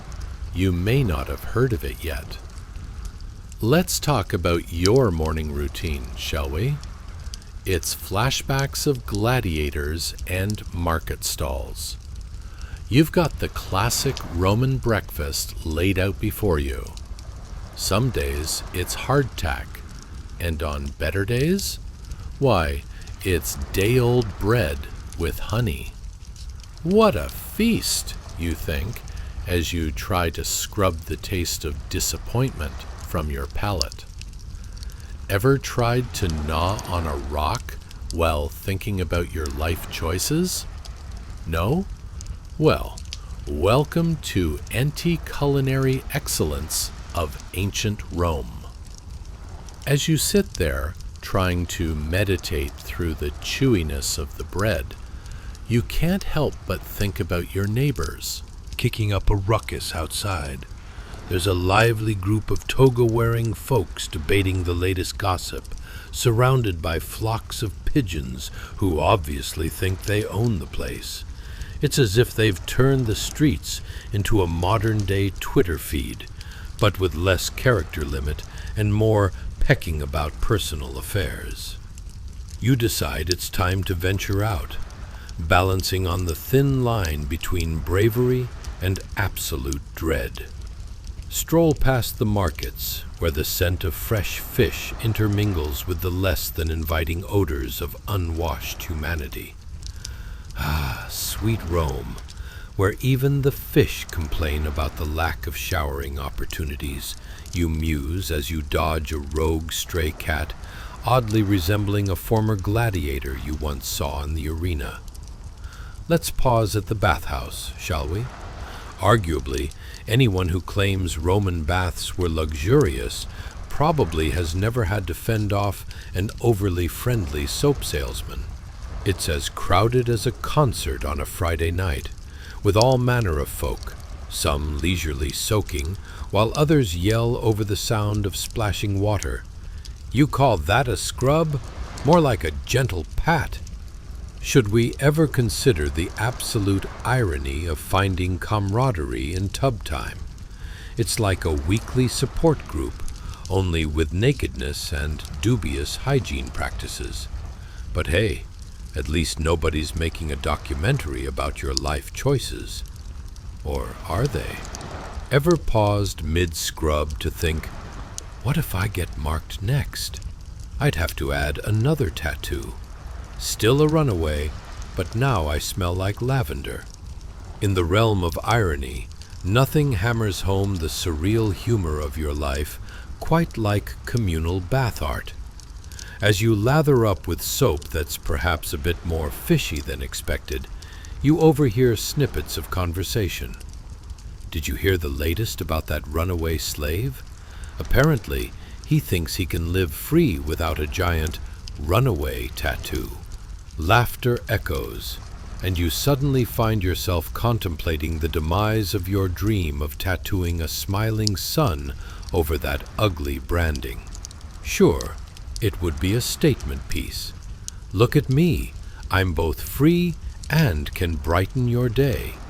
As the water cools and the hustle of the bathhouse continues its hilarious yet somewhat alarming orchestra, you quietly ponder your future. Does tomorrow hold more adventure? Perhaps a new tattoo design solution, or the bold idea of turning your marking into art. I could really use a barista friend who might help with a coffee bean on my forehead. They're all the rage, you know. As the sun sets low over Rome, the day drifts into a gentle contemplative haze. You realize that while life as a tattooed runaway may feel like it's footnoted in a history book, it's undeniably rich with indignity, laughter, and yes, the consolation of community, even if it's perplexing. So, let's rest our weary heads, embrace our quirky pasts, and be thankful that we don't have to sleep on cold, hard stone. Unless we somehow find ourselves back in ancient Rome, of course. So close your eyes and breathe deeply. Tomorrow waits with untold stories just beyond your reach. Chapter 13, The Dragon-Hearted Fireman. Hey guys, welcome back. Tonight, we're voyaging to a time and place so hot you might need a fan, both for the temperature and for combating the sheer audacity of its fashion statements. Yes, we're off to Edo period Japan, where our hero is not your typical sushi chef or samurai, but a fireman with a chest so beautifully tattooed it puts the finest works of art to shame. This is a tale where the gears of history spin faster than a whirling dervish with a caffeine addiction. Now, before we dive in, let's take a moment of Zen to ask ourselves some absurd questions. Ever wondered how you'd feel if you woke up one morning with a raging inferno threatening to engulf your home while you were still trying to find matching socks? Or if you had to dash out in the middle of the night, not for some spontaneous adventure, but to rescue a kitten from a burning building while sporting a tattoo that screams, "I'm here to save the day," and look fabulous. I mean, the priorities are distinctly questionable, yet somehow relatable, right? And so, without further ado, congratulations! You've just woken up in Edo period Japan, a time when the cherry blossoms were in full bloom and life was about as calm and centered as a cat on a Roxane Gay book. The air is fragrant, the cherry blossoms are dancing in the wind, and, oh wait, something smells burned. Spoiler alert, it's definitely not last night's dinner. As you slip out from under your fragrant futon, brought to you by a combination of mosquito netting and a dream of fresh linens, you find yourself slap bang in the middle of a fireman's life. Your tattooed chest, bearing the majesty of a coiling red dragon, is not just for show. You're adorned with this glorious irizumi as a mark of protection against the very flames you're sworn to combat. Now that's what we call fashion with a purpose. Let's talk about your morning routine, shall we? You stretch your arms, feeling the intricate patterns of the dragon inked upon your chest. It's a bit like a morning stretch, except more like rolling out of bed and flapping your arms like a particularly confused chicken saying, "Behold my dragon of destiny." You can't help but admire how the scales catch the morning sunlight, glinting with such pizzazz that even the locals can't help but gawk. Out the door, you find the streets of Edo bustling much like a Sunday farmer's market, with people darting about, trading goods, and gossiping about the latest hairdos. If you think today's Instagram influencers are something, wait until you get a load of the Edo merchants and their bold mustaches. It's a competitive world where hairstyles and fire prevention levels seem to hold almost equal weight. Choosing your outfit was tricky. Perhaps some of those riotously flowing garments, adorned with lucky talismans to ward off misfortune, and maybe a fiery dragon here and there. It's like putting on a superhero cape, just without the tights. You adjust your wares, feeling like you might actually defy the very flames you're meant to fight, as long as you don't trip over your own sleeves. As you hurry down the street, the lovely scent of grilled fish fills the air, mingling with the slightly less appetizing aroma of a bonfire.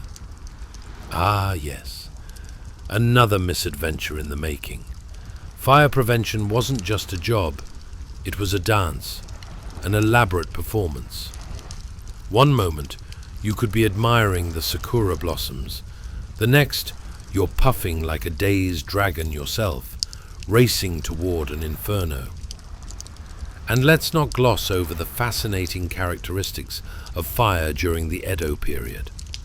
People feared it more than they feared finding out their favorite brand of sake was sold out. Imagine, if you will, barrels of ash and embers flying about like unruly children at a birthday party. A hot mess, quite literally. But your tattoo? It serves as a beacon of hope and a reminder of your duty. This dragon will protect you, you think to yourself, considering adding the phrase, "Do not try this at home," under the tattoo later for good measure. Picture yourself buckling up, because they didn't have fire trucks in Edo. Nope, just good old-fashioned buckets and teamwork. You pool your fellow firemen, expertly trained warriors in their own right, all sporting their own dragon tattoos. Talk about a club you wouldn't want to forget your membership card for. Once you reach the source of those flames, there's a lot of shouting involved, which can sound more like an enthusiastic karaoke night than anything practical. "Water!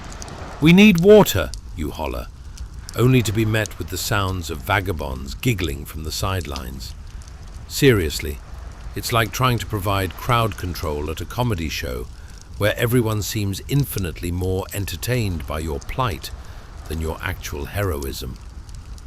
The fire bounces around, sending sparks akin to rebellious pixie dust into the air, and you find yourself dousing flames like it's an awkward performance art piece unfolding before an audience of unamused cats.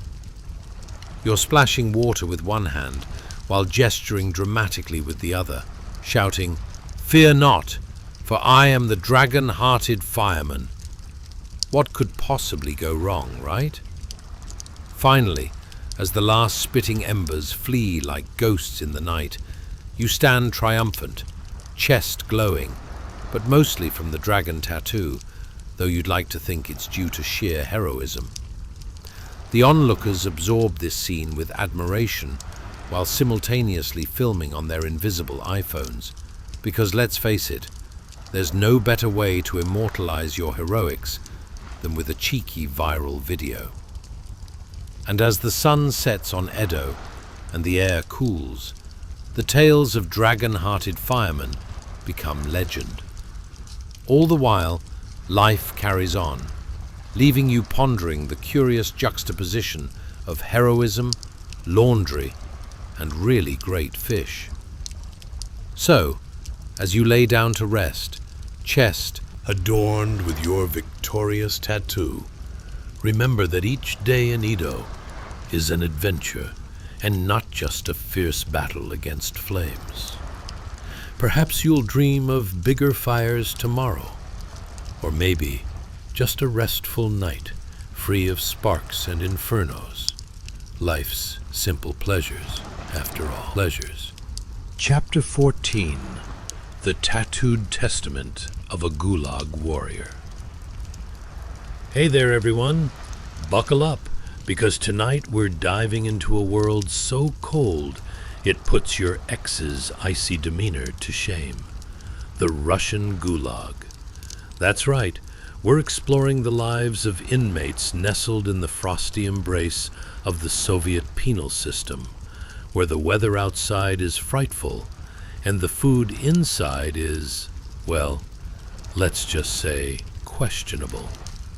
But before we journey into this historical winter wonderland, complete with frostbite and existential dread, let's take a moment to ask the big questions.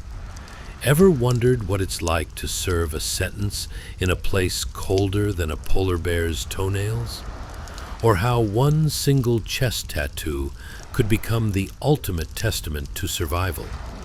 And really, what kind of breakfast is served when the main ingredient is misery? Spoiler alert, it's probably just a plateful of despair. Now, dim the lights, grab your thickest blanket, and prepare to get cozy. Picture yourself bundled up against the chill, knowing that you're about to wake up in the icy world of the late 20th century Soviet Gulag.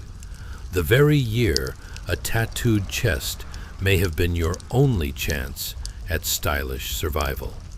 Let's dive in. Congratulations!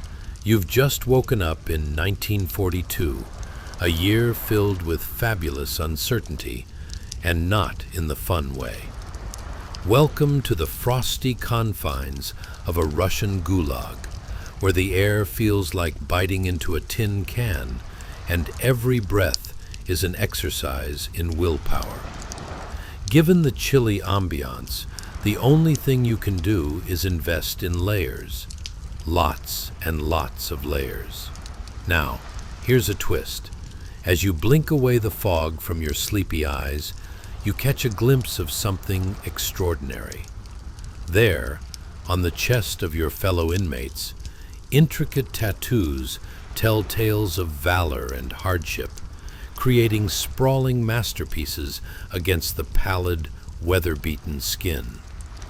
One inmate's chest features a magnificent cathedral with multiple domes, an artistic feat that's a little less Chagall and a lot more medieval fortress meets body canvas.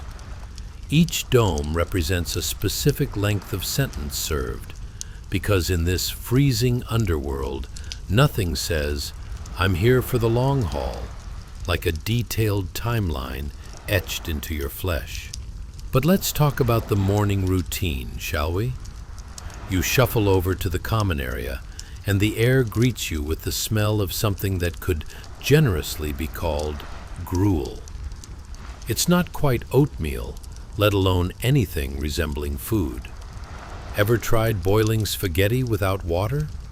Very similar vibes.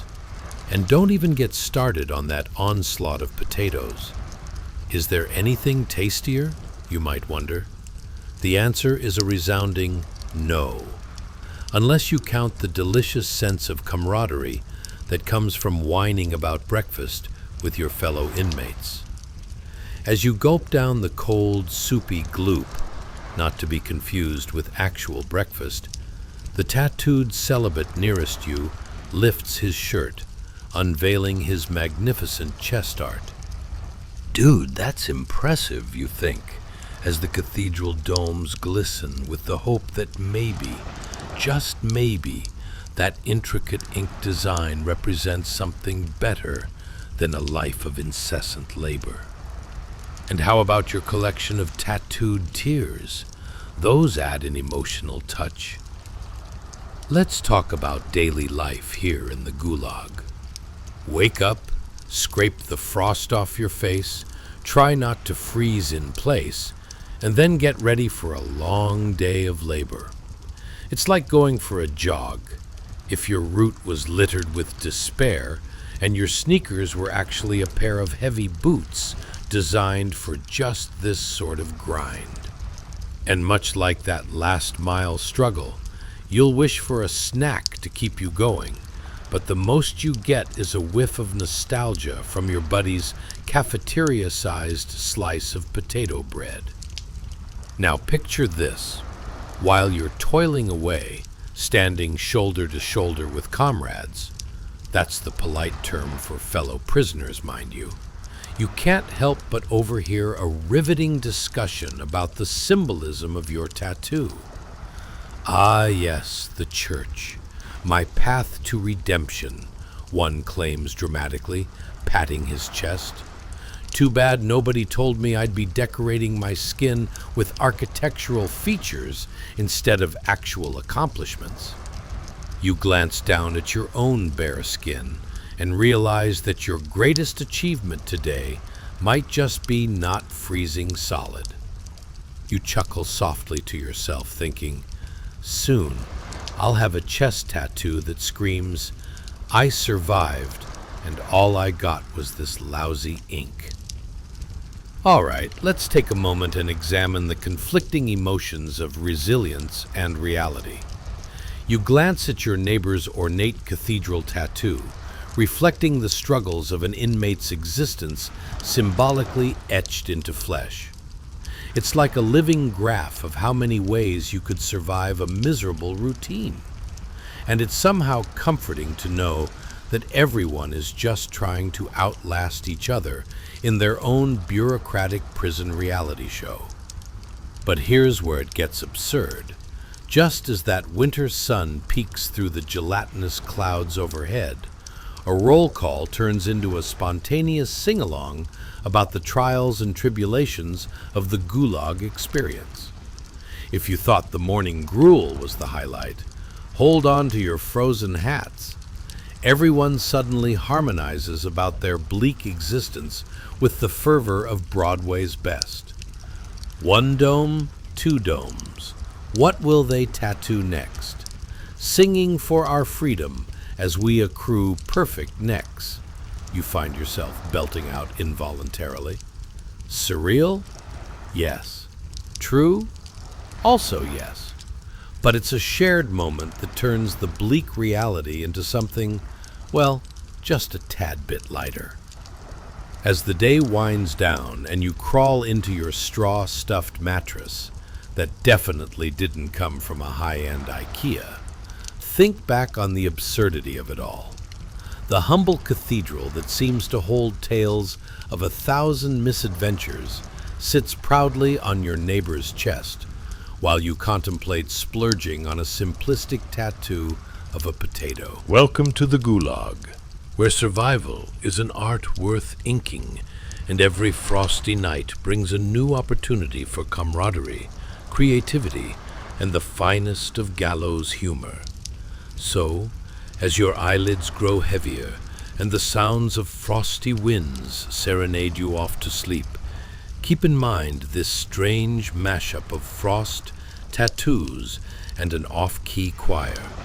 Tomorrow, who knows, maybe the incredible potato tattoo will be the trend that takes your Gulag experience to legendary status. Sweet dreams, and remember, the survival of the fittest might just come down to the cleverness of your ink. Chapter 15. The Sailor's Ink and the Curious Past of Stability. Hey there, everyone. Tonight we're setting sail on a tranquil sea of nostalgia and absurdity, exploring a time so ancient it makes your granddad's stories of walking uphill to school sound absolutely riveting. So, dim those lights, put on that fan that's more temperamental than a cat on a skateboard, and get comfy. Now, have you ever considered what life was like for sailors in ancient Persia? What on earth dropped you into a boat on the Aegean Sea in 530 BCE? Did they have to know how to swim before they set out? Or was flailing just an acceptable form of naval training? And have you ever wondered how a single tattoo could tell the tale of a sailor's entire ordeal, like a watery version of a badly written soap opera?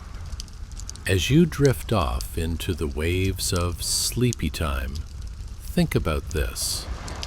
Would you rather risk a shark bite or a sea monster while gnawing on salted fish? And seriously, who came up with the idea of getting a tattoo to express faith in a deity who, more than likely, was too busy overseeing a global empire to care about a sailor's personal life choices? Spoiler, you're about to find out. Congratulations! You've just woken up in 530 BCE, an era where written language is still working on its ABCs, but warriors barely knew how to wield a pen, much less write a persuasive letter to their favorite grocery store manager asking for fresher fish. You're in a boat, bobbing like a cork in a bathtub, drifting across the rippling waves of the Mediterranean. Imagine the scene. Sun glaring off the water, the salty breeze, wind sweeping through your hair, and all around you, the chatter of fellow sailors fills the air like a cacophony of mischievous seagulls. Each calloused forearm of your shipmates boasts tattoos that tell stories of bravery and unfortunate romantic decisions, like "Love of My Life" inked next to "Retribution for Eating My Rations" in a regrettable script. Speaking of tattoos, Your buddy over there just flaunted a dark anchor etched onto his forearm. A fashion statement that says, "I'm just here for the ride," while secretly praying the sea doesn't claim his boat or any of his dignity. The anchor, a symbol of stability, faces off against the tempestuous seas, just like your sanity plates itself against 21st century bureaucracy. Someone should tell these sailors the anchor doesn't keep you calm, it just weighs you down, much like the paperwork on your desk. But hey, who wouldn't want to get inked in their youth? You lean in closer to your shipmates as they banter about divine protection. A small cross is ingeniously woven into the tattoo, as if to say, "I'm a seafaring soldier, but I've got a divine plan." What a wildly optimistic view! You can't help but think, buddy, are you really prepared to outwit both ocean monsters and poor life choices? And let's dig deeper into the daily shenanigans aboard this ship. Every morning, those brave sailors breathe in the ocean air, feeling it clear their lungs from last night's supper of, shall we say, adventurous seafood. Ever had to wash down dried fish with something that forever slightly resembles ocean brine? Yeah, these sailors did too. Their breakfast feast would be the envy of every influencer with a perfectly curated food channel, if only their meals could be styled with avocado toast. Now, picture this. As the ship dances on the waves, someone yells, "It's time to hoist the sails!" And chaos ensues.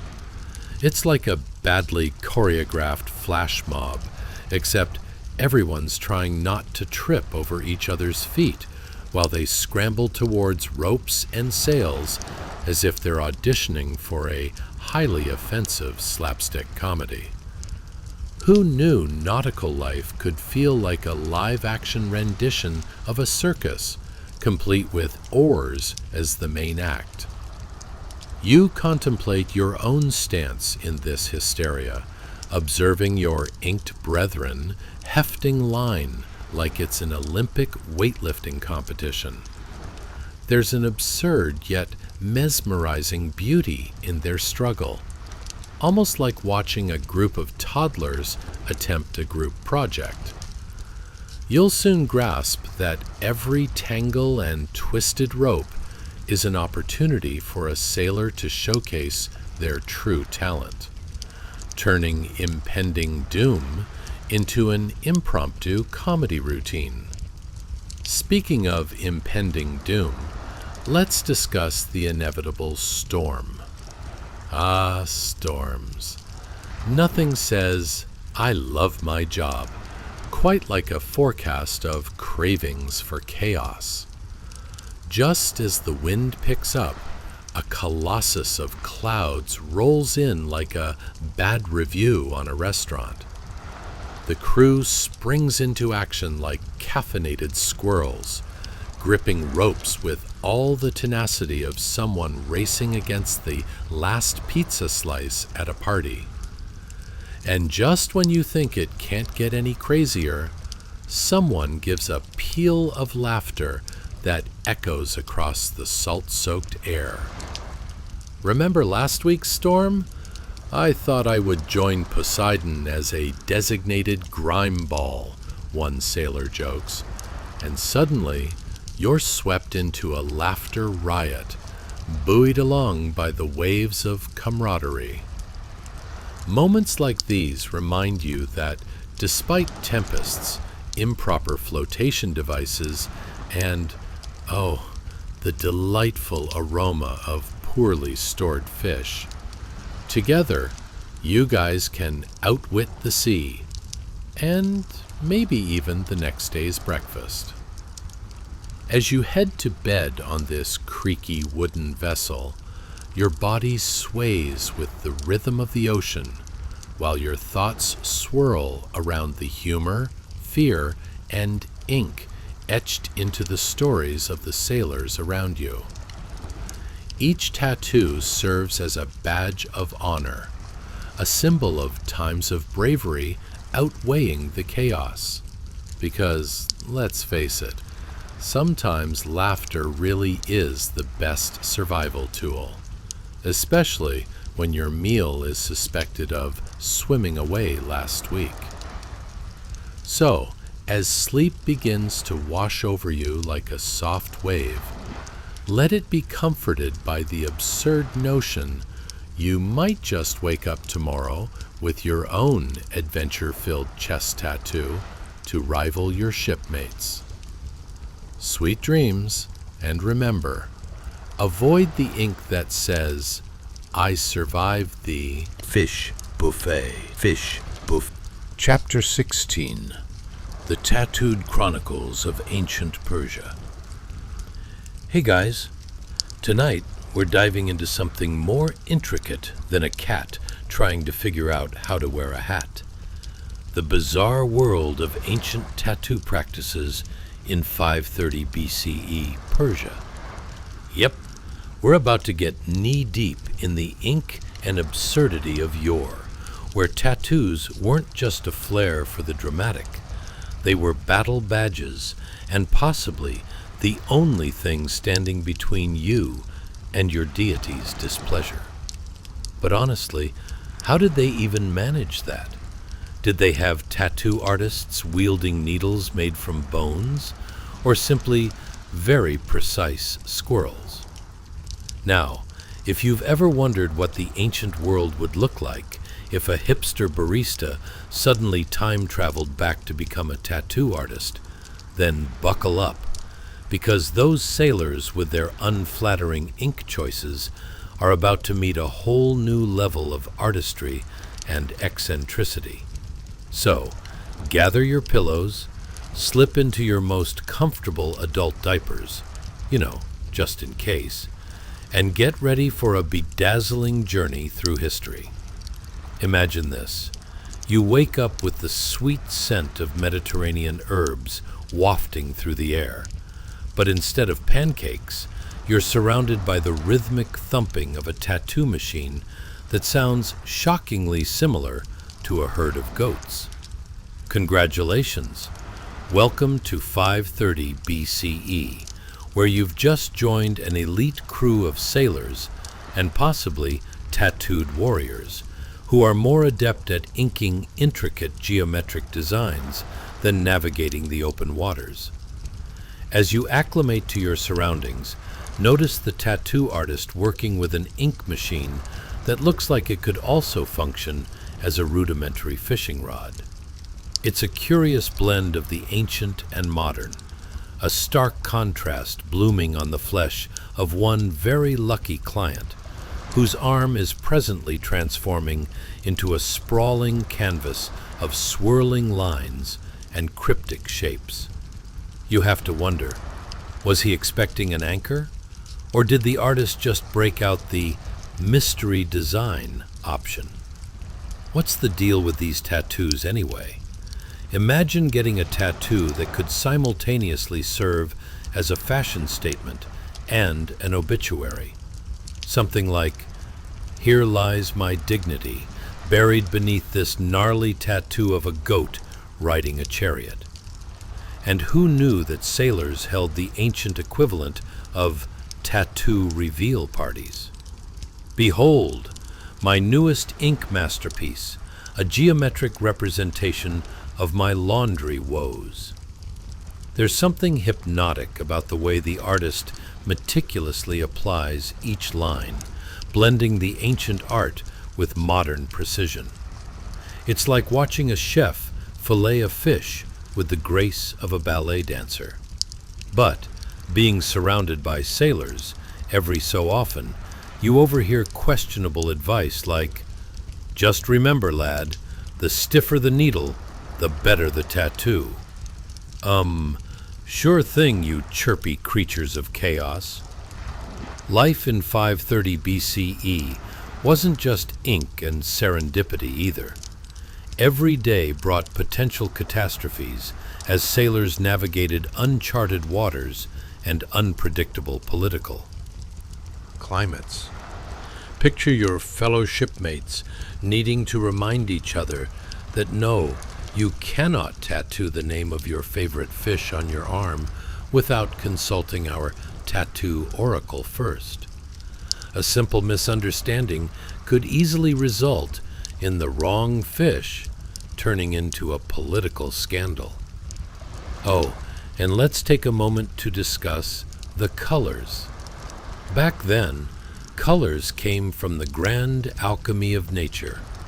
Crushed beetles, semi-precious stones, and maybe the occasional ill-fated lunch.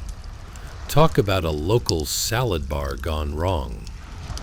You'd have sailors trading tips and recipes for colors, standing proudly by their vibrant tattoos. And you can just imagine one overly confident sailor proclaiming, "Mine's made of 12 crushed beetles. What's yours?" In the corner of the room, someone's poor decision to try out the first ever temporary tattoos has led to some unfortunate miscommunication. So, what do you think, mate? Should I get the ink that fades with rain, or just use this mustard? The ambiguity of that one got everyone scratching their heads and their inked skin. Now let's talk rites of passage. Every sailor knew that getting inked was almost a rite of passage, reserved for initiating new members into the, wait for it, fraternity of the nautical ink wielders. Forget hazing. Instead, they sat in a ring with the tattoo artist at the center, as others shouted random motivational quotes about the sea and courage. "Ink or swim, mate," became the catchy phrase that defined their camaraderie. As the tattoo's detailed lines reached completion, you can't help but admire the craftsmanship. What was once a simple arm is now a piece of walking art, a mess of geometric patterns and bizarre characters that could easily double as a secret code for ordering takeout in a past life. Yes, I'll have the squishy fish with a side of regret. But amid this ink-induced hysteria, you might begin to ponder, what if you, too, got a tattoo that chronicled your own silly exploits of modern life? Maybe a slice of pizza, inked on one shoulder, could narrate the battle against late-night cravings, while a coffee cup on the other could illustrate your caffeine-fueled attempts at adulting. Finally, as sunset colors begin to fade into the deep purples of night, you realize that tattoos back then were not just about aesthetics. They held stories, memories, and moments wrought with hilarity and style. So as sleep claims you, many eventually take comfort in the fact that those sailors, their body art reflecting tales of adventure and folly, laid the first colored bricks towards our modern struggle against the eternal quests of looking stylish through ink. So roll over and rest easy, knowing that sometimes laughter really is the best eternal tattoo to carry with us. Tomorrow, maybe just keep the mustard to your hot dogs. Sweet dreams, sweet dreams. Chapter 17. The Armor-Clad Adventure of Queen Tomyris. Hey guys, tonight where fasten your seatbelts, or in this case, your bronze breastplates, because we're diving headfirst into the wild and wonderful world of ancient battlefields, where the horses were the size of dinosaurs, and the queens had fewer boundaries than your last online shopping spree. Get ready to meet Queen Tomyris, a woman who was so fierce she could probably scare a bear into a polite bow and a meteor to avoid hitting her kingdom. Now, if you ever wondered what life as a nomadic warrior queen looked like, let's just say it's not too different from surviving a family reunion full of potential drama, tribal chaos, and someone always needing to borrow your bow and arrows. But don't worry, this isn't just your typical case of ancient history. No, dear listeners, this tale is garnished with humor sharper than a particularly divine sword that may or may not have been forged in the fires of chaos.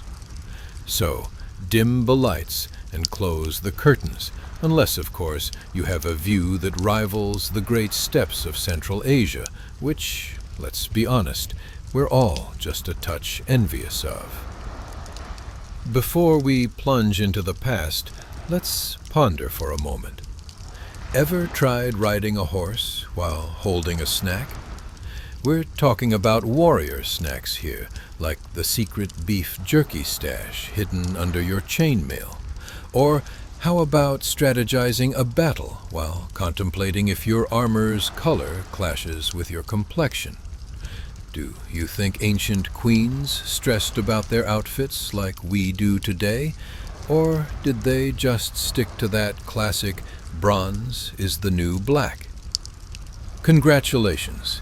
You've just woken up in the year 530 BCE, and you're standing amongst the vast expanse of the steppes of Central Asia, surrounded by warriors who look remarkably like they've just walked off a particularly fashionable runway in an ancient glitzy magazine.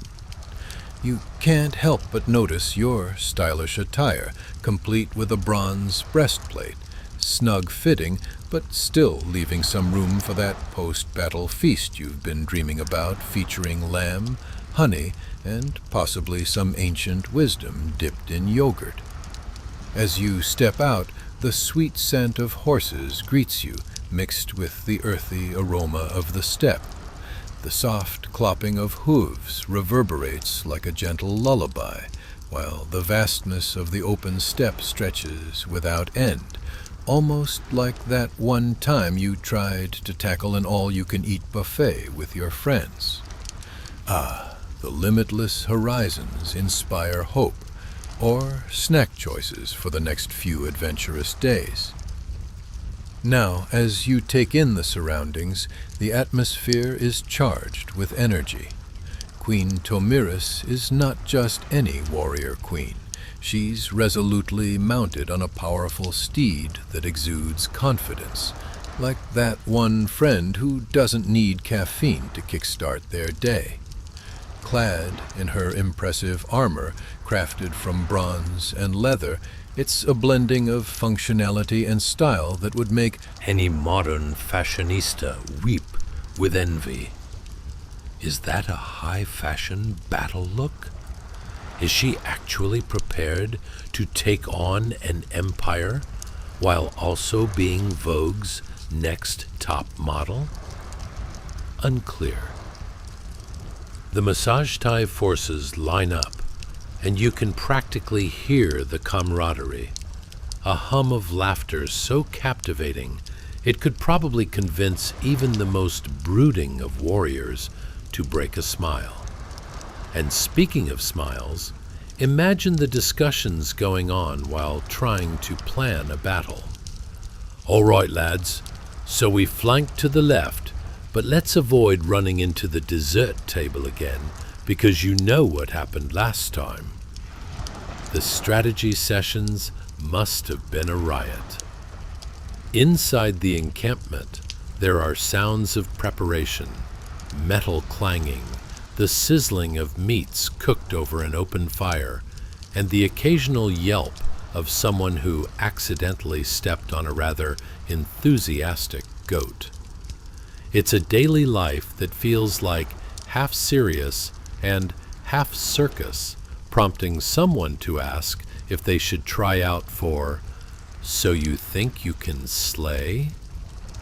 And amidst all of this, Queen Tomyris stands defiantly, silently surveying her troops. Her eyes are fiery, filled with the kind of unwavering determination that makes people question if they really want to mess with her. As they prepare to face the formidable Cyrus the Great, you sense the air thickening with tension. You start to wonder, did her battle strategy involve snacks? Perhaps a cheeky remark about Cyrus not even knowing how to tie his own sandals? Amongst the commotion, you might gather snippets of conversation around the campfire. "I'm telling you, if we just lure him in with his own ego, we can sneak up and..." Wait, did someone say sneak? In this armor? With this horse? The discussions range from battle plans to relevant fashion advice that we're all dying to know. Now, let's not forget, this is no ordinary king they are preparing against. Cyrus is known for being quite the conqueror, like the ultimate high score in an ancient game of Pac-Man. And your team could use all the sass and skill they can muster. Picture this: Queen Tomyris elegantly jumping onto her horse, a graceful act despite the clinking of armor, which might have looked more like a medieval ballet routine than preparation for battle. Is that a pirouette we see? Is that a new tactic? Only time will tell. Over that very night, you can feel the anticipation building as they prepare for what seems like an epic showdown. As dusk descends and stars dot the expansive sky, you may think to yourself, maybe these fierce warriors are ultimately not so different from us modern-day folk trying to conquer the challenges of life, whether they're invading empires or managing to pay rent on time. After all, every battle, even the one within ourselves, requires the bravery to surround ourselves with our own tribes and a healthy heaping of laughter along the way. And just like that, as night swallows the horizon and whispers tales of glory, Queen Tomyris and Her Majesty stand ready, bold, fierce, and perhaps smuggling a few extra snacks into their battle plans. Because if there's one thing that resonates through the ages, it's that any hero worth their salt knows how to balance seriousness with a sprinkle of joy. And as you drift off to sleep, let that spirit of adventure and laughter guide you through your own nightly quests. Sweet dreams of conquests and giggles await. And Chapter 18: The Night of Easily Distracted Horse Archers. Welcome back, fellow time travelers. As we roll back the sands of time, let's delve into a night where chaos and confusion roamed the steppe like an overenthusiastic toddler at a birthday party. So, without further ado, let's immerse ourselves in the vibrant mayhem of a skirmish between the Masagetai horse archers and Cyrus the Great's wayward Persian column. Grab a soft blanket. Remember, comfort is key when you face the impending hilarity of fate. Imagine yourself as a soldier in an ancient army, perhaps one clad in gleaming armor that could blind a bull, or just a set of tunics that still carry the faint scent of last week's battle stew. You're out in the open, under a sky that's moving from a happy cerulean to a suspicious shade of dark purple, and you're just thinking, did someone forget to send the weather memo? Ever wonder what it felt like, marching under a sky that clearly wasn't on your side? Now, throw in a healthy quirkiness that might just remind you of your last family reunion, where everything felt uncanny and somewhat awkward. And wait, let's acknowledge the undeniable fact that nothing says, "I'm prepared for battle," quite like a drinking contest gone awry. The troops, slightly tipsy, or very tipsy, depending on how persuasive Cyrus's encouragement was, are embracing more than just the sweet sting of arrogance. You know that fuzzy feeling of confidence after one too many cocktails at a happy hour? Now, envision that. Replace the cocktails with fermented goat's milk and cut that fuzzy feeling with the sudden shock of incoming arrows. Let's paint the scene a bit more clearly. It's night, and suddenly, the Persian soldiers are caught in a mist that smells like a mix of poorly fermented apples and something nobody quite wants to identify. Picture it. Amidst the dim light of flickering campfires, they are clinking drinking vessels and boasting about their latest conquests, oblivious to the fact that myriad Massagetai horse archers are rolling in, fully determined to turn this festivity into a very uncelebrated disarray. The Massagetai, armed and ready, ride like a flock of hyperactive geese during mating season, flying in from all angles, shifting as gracefully as cats in tiny spaces, while launching arrows tipped sharper than your Aunt Mabel's holiday critiques. And what happens next? In the dark of night, confusion reigns supreme. It's less of a battle and more like a surprise party your friends forgot to mention. Except this time, it's archers bursting onto the scene, and the confused citizens are realizing they actually did not need that extra round of "Who wants to be a mayor?" How would you react, dear listener? Would you leap behind your elegantly assembled shield, or just stand there like a deer caught in the headlights, wondering if you should have paid more attention during sword fighting lessons? Perhaps you think, this is the exact moment I regret both my life choices and last night's eel soup. The arrows sail through the air, whistling past like overly ambitious flies at a summer picnic, each one attempting to ruin someone's day, or evening for that matter. They strike down with the inevitability of the pizza delivery guy showing up the minute you've decided to start a diet. You can practically hear the groans of the Persian soldiers. "Not again! I just wanted one peaceful night with my goblet of happiness." Now let's talk about sounds. The air is filled with not only the whoosh of arrows and startled yells, but also the splendid chorus of "Help! It's a snipe hunt, and I'm the snipe!" mixed with the horse hooves thundering around like disgruntled roommates without a proper coffee maker. Can you imagine the chaos? One poor fellow finds himself wrestling with his horse, desperately trying to free himself from the stirrups, as the beast seems more focused on galloping away than on protecting its rider. "Look, buddy, it's either you or me," says the hapless soldier, all the while wishing he'd taken a basic riding class before this very essential moment.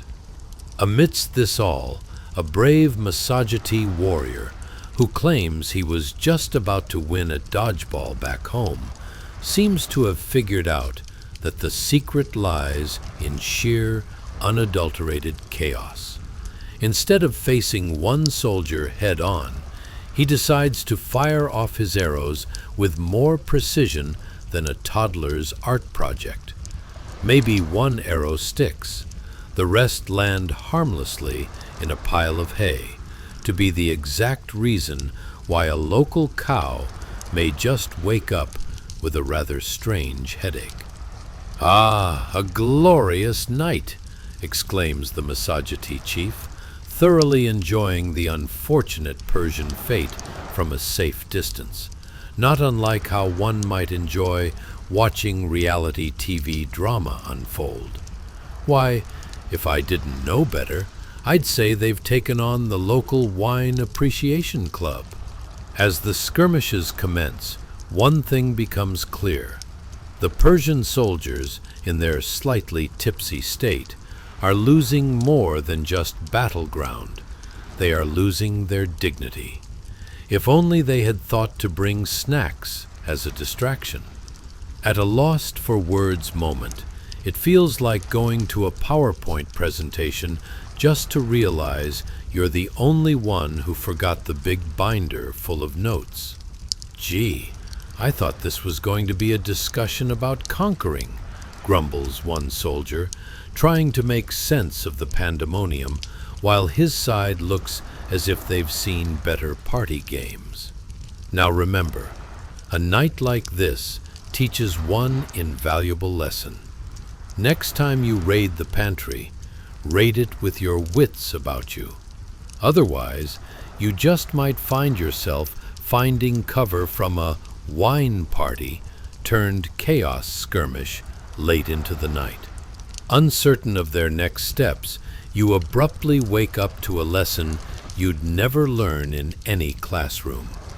And it's like they say, what happens on the step stays on the step, unless you take it home and tell your mother. Sweet dreams await, filled with whimsy and ridiculousness. Chapter 19. The Grief-Stricken Queen, amidst the carnage of war. Hey guys, welcome back to our slightly bumpy, oddly cushioned time machine journey through history. Tonight, we're diving into a moment more intense than your last family Thanksgiving, a chaotic clash between ancient warriors fueled by revenge and drenched in the kind of drama that would give even daytime soap operas a run for their money. Yet, amid all this uproar, we're following a truly remarkable woman, a warrior queen whose anger could probably melt stone, and who managed to give a certain Persian king a one-way ticket to the afterlife. So, grab your blankets, turn those lights down low, and let's find a comfy position. But before we plunge deeper into our story, let me shower you with some puzzling thoughts. Have you ever wondered what it must have felt like to lead a bunch of fierce warriors into battle with nothing but a sword and your unwavering spirit? Or perhaps you've pondered how one prepares for the tedious task of decapitating a notorious conqueror. I mean, what do you even wear for that? Combat gear or a fancy sequined number for dramatic effect? Just imagine the fashion choices at that moment. Did they have stylist advisors? Yes, I do recommend leather, very fierce. And now, like a not-so-welcome houseguest who overstays their visit, let's leap into 530 BCE, where you've just woken up on a blood-soaked battlefield, mildly confused, possibly disheveled, and surrounded by the aftermath of a fierce conflict. This is where our story unfolds. As you blink away the dust and realization settles in that you've somehow become a part of this fierce landscape, let's paint the scene. The air is thick with the palpable scent of iron and, let's be honest, a long-standing absence of proper soap. You might also want to keep your mouth closed to avoid the uninvited spritz of blood-laden mist, which does wonders for raising your anxiety levels. Standing before you is Tomyris, the ferociously determined queen of the Massageti. She's clad in armor that seems almost unreasonably stylish, considering the circumstances. Think of killer boots with just the right touch of ferocity, complete with accessories that say, "I definitely have a way with swords." But wait, there's more. She's knee-deep in a memorial-like panorama of slain enemies, most notably the unfortunate Cyrus the Great, who's just had one exceptionally bad day. It's like if your plans for a relaxing weekend barbecue suddenly turned into an episode of Survivor, the Ancient World, without your consent. Her heart is a jumble of grief and fury, a concoction so potent it could inspire a best-selling self-help book.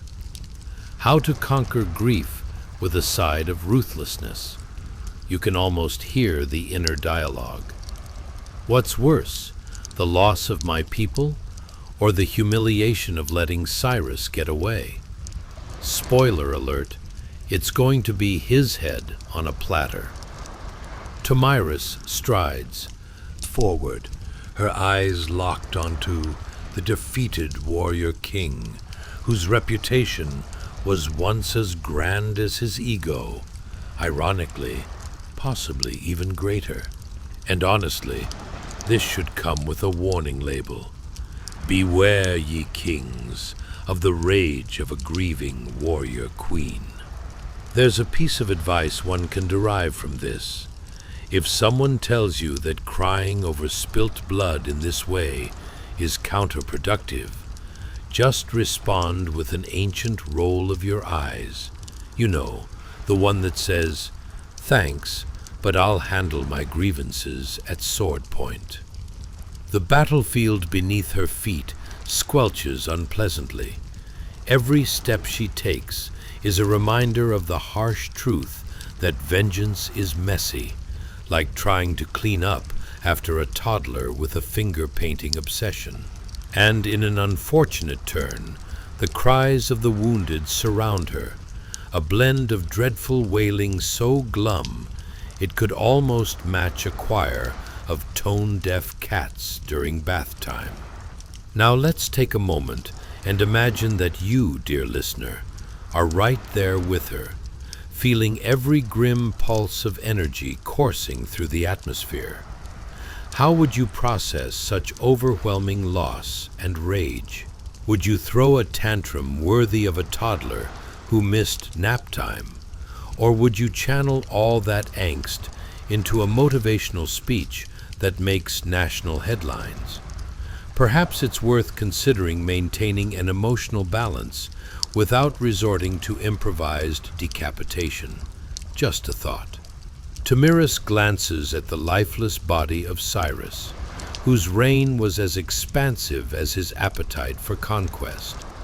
She might have thought, "I'd be amazed at the audacity of it all, if I wasn't already feeling so incredibly wronged." And here's the kicker.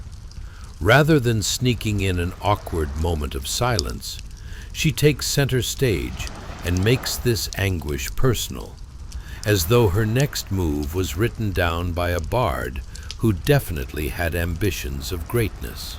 You can almost hear her rallying call echoing through time as she yells, "Let this be a lesson to anyone flirting with disrespecting my people." It's the kind of call to arms that sent shivers down the spines of young warriors who, moments before, were probably engrossed in weapon maintenance tutorials. There's no how-to manual for this kind of battle-ready mindset, no training wheels. If you're in it, you're all in. Yet, it isn't devoid of absurdities.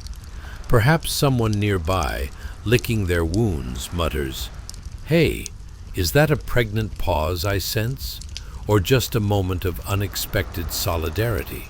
And truly, You couldn't make this up.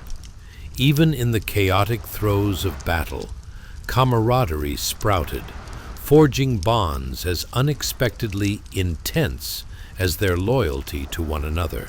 So as you lay there in that ancient moment, let the weight of their ambitions, their losses, and their stubborn quests for retribution wash over you like some invigorating ancient spa treatment.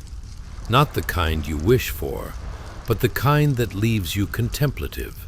In a world filled with strife and passionate disputes, isn't it fascinating how mortals grapple with destiny, unearthing moments that transcend the boundaries of mere existence?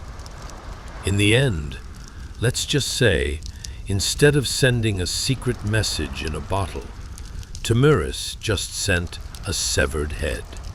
Because sometimes life lessons come with a slice of irony. Hang tight, because we're just warming up, and already this saga feels like it has the potential to make your last Netflix binge seem like a short bathroom break. And if this doesn't inspire some melodramatic poetry, well, I don't know what will. Now let's move on, but don't forget to tuck in your sword and keep an eye on anyone wielding a sharp object nearby. Chapter 20, Tomyris and the Blood Wine Party. Hey guys, welcome back to our absurdly adventurous sojourn through history. Tonight, we dive into a tale more sensational than the plot twist in your favorite soap opera. A warrior queen, a vengeful heart, and blood that flows not just on battlefields, but into the most intriguing of beverages, blood wine. Yes, you heard me right.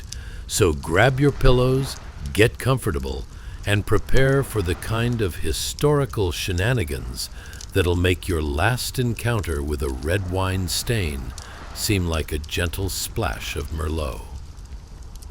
Before we plunge headfirst into this juicy tale, give a thought to this. Have you ever tried to concoct the perfect revenge cocktail? Perhaps you fancy creating a blend of gin and longing, while wondering how exactly one goes about serving cold, angry justice. And what about the attire for a post-battle soiree? Is it appropriate to trade your blood-soaked armor for something a bit more chic?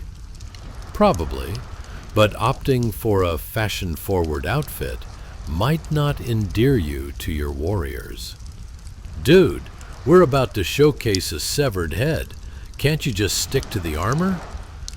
Now, as we fasten our historical seatbelts, let's transport ourselves back to the year 530 BCE. Congratulations! You've just woken up on a sun-drenched plain, soaked in the strife of a chaotic battle. Take a moment to wrangle your sense of confusion. It's more than valid. The air is thick with the smell of sweat, blood, and, if you're lucky, the faint aroma of a campfire. Coffee? Never heard of it here.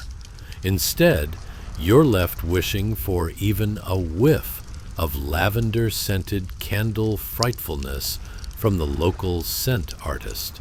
If only there were such a thing in ancient times. Staring down at the chaotic battlefield, you see Tomyris, the legendary queen of the Masagatai, standing tall amidst the less fortunate fallen. Her regal armor glimmers absurdly under the blazing sun. Picture this. She's rocking a fierce look, combining the best parts of warrior chic with an unyielding aura of authority. You know, the kind of energy that screams, "Don't mess with me, I have a severed head to attend." As you take a moment to absorb this avant-garde vibe, you can almost hear her inner monologue. Today, my friends, I shall serve justice, cooler than a chilled bottle of Chardonnay. Here's a toast to sweet vengeance. You can imagine her warriors nodding behind her, some secretly hoping for a sip of whatever she's concocting, and others dodging the guilt of being nervous about taste testing post-decapitation. Her gaze fixates on Cyrus the Great, who's literally having the worst day of his life. No, really, he's just ahead now, peering lifelessly at the sky as though contemplating future poor decisions. "Oh, Cyrus," she muses, "you thought you could conquer my people and still have your crown? Not on my watch. This is less about being a gracious host and more about a well-planned bloodletting."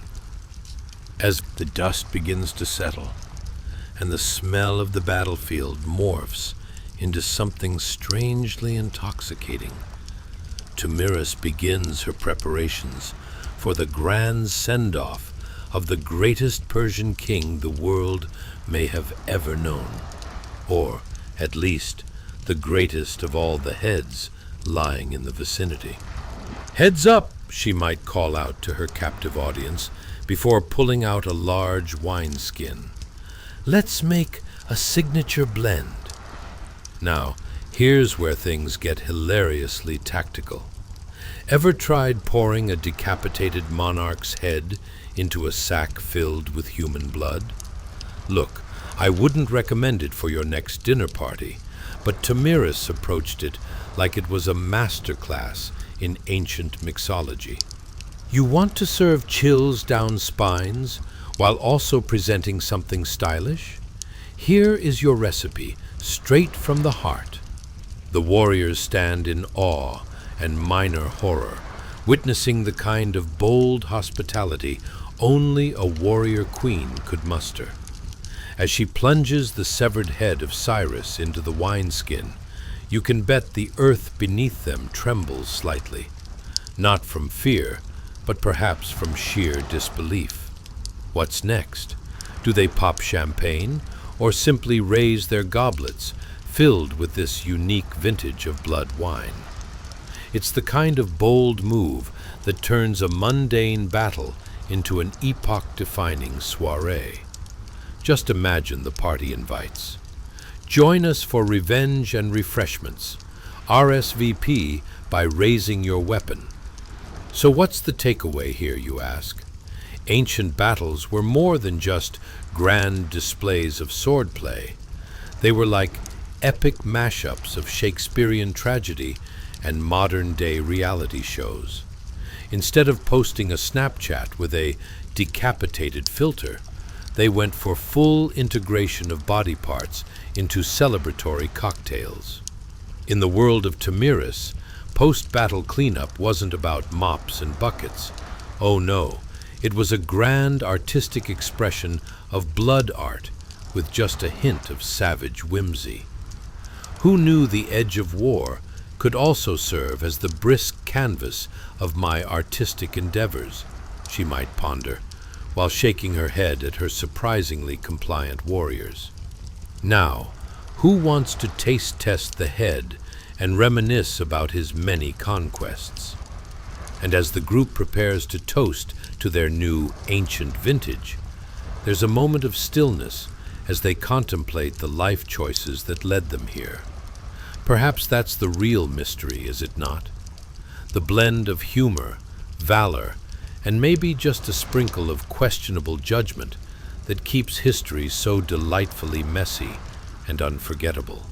So as Tomyris relieves her grief with a side of blood wine, let's pause and think. Wouldn't you want her by your side at your next home gathering? Just maybe keep the swords away from the hors d'oeuvres. So that, dear listeners, captures our moment with Tomyris, a queen who wouldn't just make headlines. She'd write the books that all those backstabbing and throne-seeking folks wouldn't dare acknowledge. And before you drift off into slumber, let that image linger, warrior queen, a head in blood, and a narrative as rich and layered as your favorite combo pie, absurd, fierce, and undeniably captivating. Now, let's traverse further into this tapestry of time. Chapter 21. The Temple Door and the Key to Misadventure. Hey guys, welcome back to our wonderfully wacky journey through history. Tonight, we're focusing on something more intricate than your in-laws' family tree: ancient engineering. Think of this as both the best and worst escape room you've never participated in, except instead of just 3 clueless friends and a ticking clock, it's just you, a hefty wooden temple door, and the distinct possibility of getting stuck in an era where they thought sandals were acceptable footwear. Before we dive in, let's take a moment to ponder this. Have you ever wished you had a key that could unlock not just doors, but also your wildest aspirations? Or at least the fridge late at night. Or perhaps wondered why any door would need a key that looks like it could double as a medieval weapon. Is that a deterrent for thieves? Or just a really ambitious way to avoid handing out spare keys to your neighbor's cat? Now, let's set the stage. Congratulations! You've just woken up in 530 BCE, right outside a colossal temple in ancient Egypt, perfectly aligned with the cosmos and, naturally, your dreams of grandeur. As you blink in the bright sunlight, your eyes land on a magnificent wooden door, so heavy and ornate that it seems almost rude to even consider knocking. Seriously, it's like the ancient Egyptians were out here playing who can make the most dramatic entrance. Now, let's talk about that door. It's carved with intricate hieroglyphs, a language so ancient it's like the emojis of its time, only more permanent and a tad less relatable. The door's wood has a varnish so shiny it could blind an unsuspecting visitor. Picture it. The light refracts off its surface, throwing dazzling shapes around, almost like disco night, but without the music or even the slightest hint of fun. Instead, you're left philosophically wondering whether the ancient Egyptians were attempting to start a dance party or building a fortress against uninvited family members. Sitting beside you is the key. Oh, the key. It's not just a simple metal object. It looks like it was designed by someone who took their key-making responsibilities a tad too seriously. Picture a giant piece of rough-hewn wood, boasting raised pins resembling a particularly frustrated porcupine. You can practically feel its disdain for anyone who dares approach the door without mastery of the ancient art of unlocking.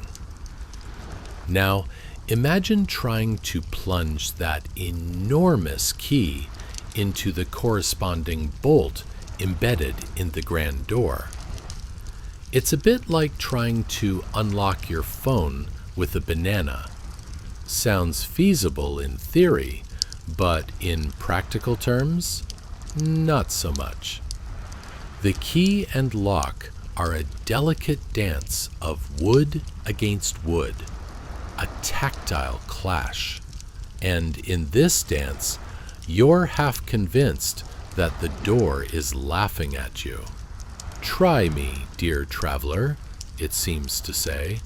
"I've seen a pyramid's worth of casualties trying to get through me." As you insert the key, it requires a gentle yet firm twist. This isn't some modern door that swings open at the mere suggestion of urgency. Oh no, we're talking about a door that possibly requires a secret handshake or some ancient form of sweet-talking to budge an inch. "Come on, you big contraption. I promise I have snacks." Unfortunately, the door remains unmoved, perhaps opting for a stress-eating approach to its stubbornness, just like you when faced with a crisis and a box of chocolates.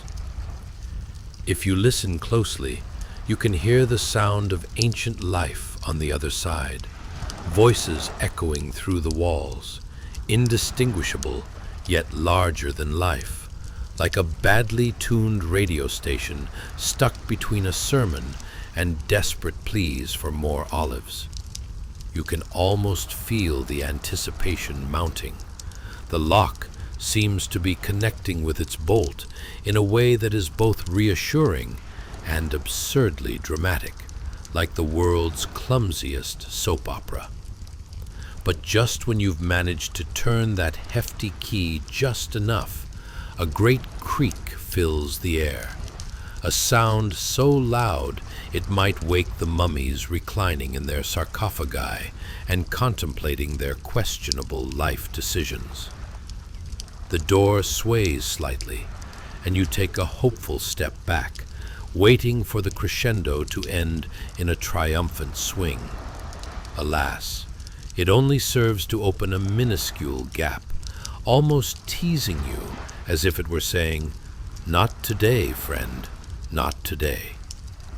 Suddenly, your hand slips, and you're wondering if this is the moment where you become a permanent fixture in History 101 as the person who got stuck in an ancient Egyptian door.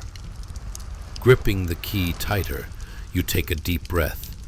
After all, if those bored-looking mummies can endure their stillness for centuries, surely you can muster a little more determination. With one final effort, you let out a battle cry worthy of a warrior queen and shove that key in, pivoting with all the grace of a worm trying to pop out of its burrow. At last, the door groans and swings open wide, revealing an eerie and dusty interior. It's dark, shadowy, and kind of smells like an ancient sock left behind after a particularly long road trip. A gust of musty air exclaims, "Welcome to your claustrophobic nightmares." The scene is both inviting and mildly terrifying, a reminder of just how much you hoped to stay on the outside. Now that you've cracked the code of entry, or at least stumbled through it, you can't help but wonder what awaits. Will there be spontaneous dance numbers lurking within? Perhaps a more modern banquet of ancient times featuring roasted falcons and dried figs. Luckily, as you take your first cautious steps through the threshold, you realize both adventure and misadventure are only a heartbeat away. So, buckle up, dear adventurer. It seems in this age, you don't merely unlock doors. You unleash the spiraling essence of tales not just rooted in the past, but swirling toward a future full of mischief and rollicking hilarity. Grab your courage and a snack, although historically questionable, as you step deeper into the whimsical chaos of ancient Egypt. Cue the soft, dramatic music leading us into the next chapter of our historical adventure. Chapter 22, The Stone Seal and the Great Bureaucratic Drama of Babylon. Hey guys, welcome back to our historical rabbit hole, where we find ourselves immersing in something stickier than your last trip to an all-you-can-eat buffet, the intriguing world of ancient bureaucracy. Tonight, we pay homage to a time when paperwork was carved into stone, and all secure communications were decidedly less secure than your bank's online system after a week of password updates. Imagine a bustling Babylon circa 530 BCE. If you can picture yourself sipping herbal tea while surrounded by zealous scribes, you've got the right idea. Before we jump into the drama of rolling seals and bureaucratic blunders, think for a moment. Have you ever tried to fit your thoughts into a tiny text box and realized, oh dear, your cat pic just took up half the space? Or considered how a 6-page form really needs a "why did I even start this" option before it makes its way to the trash?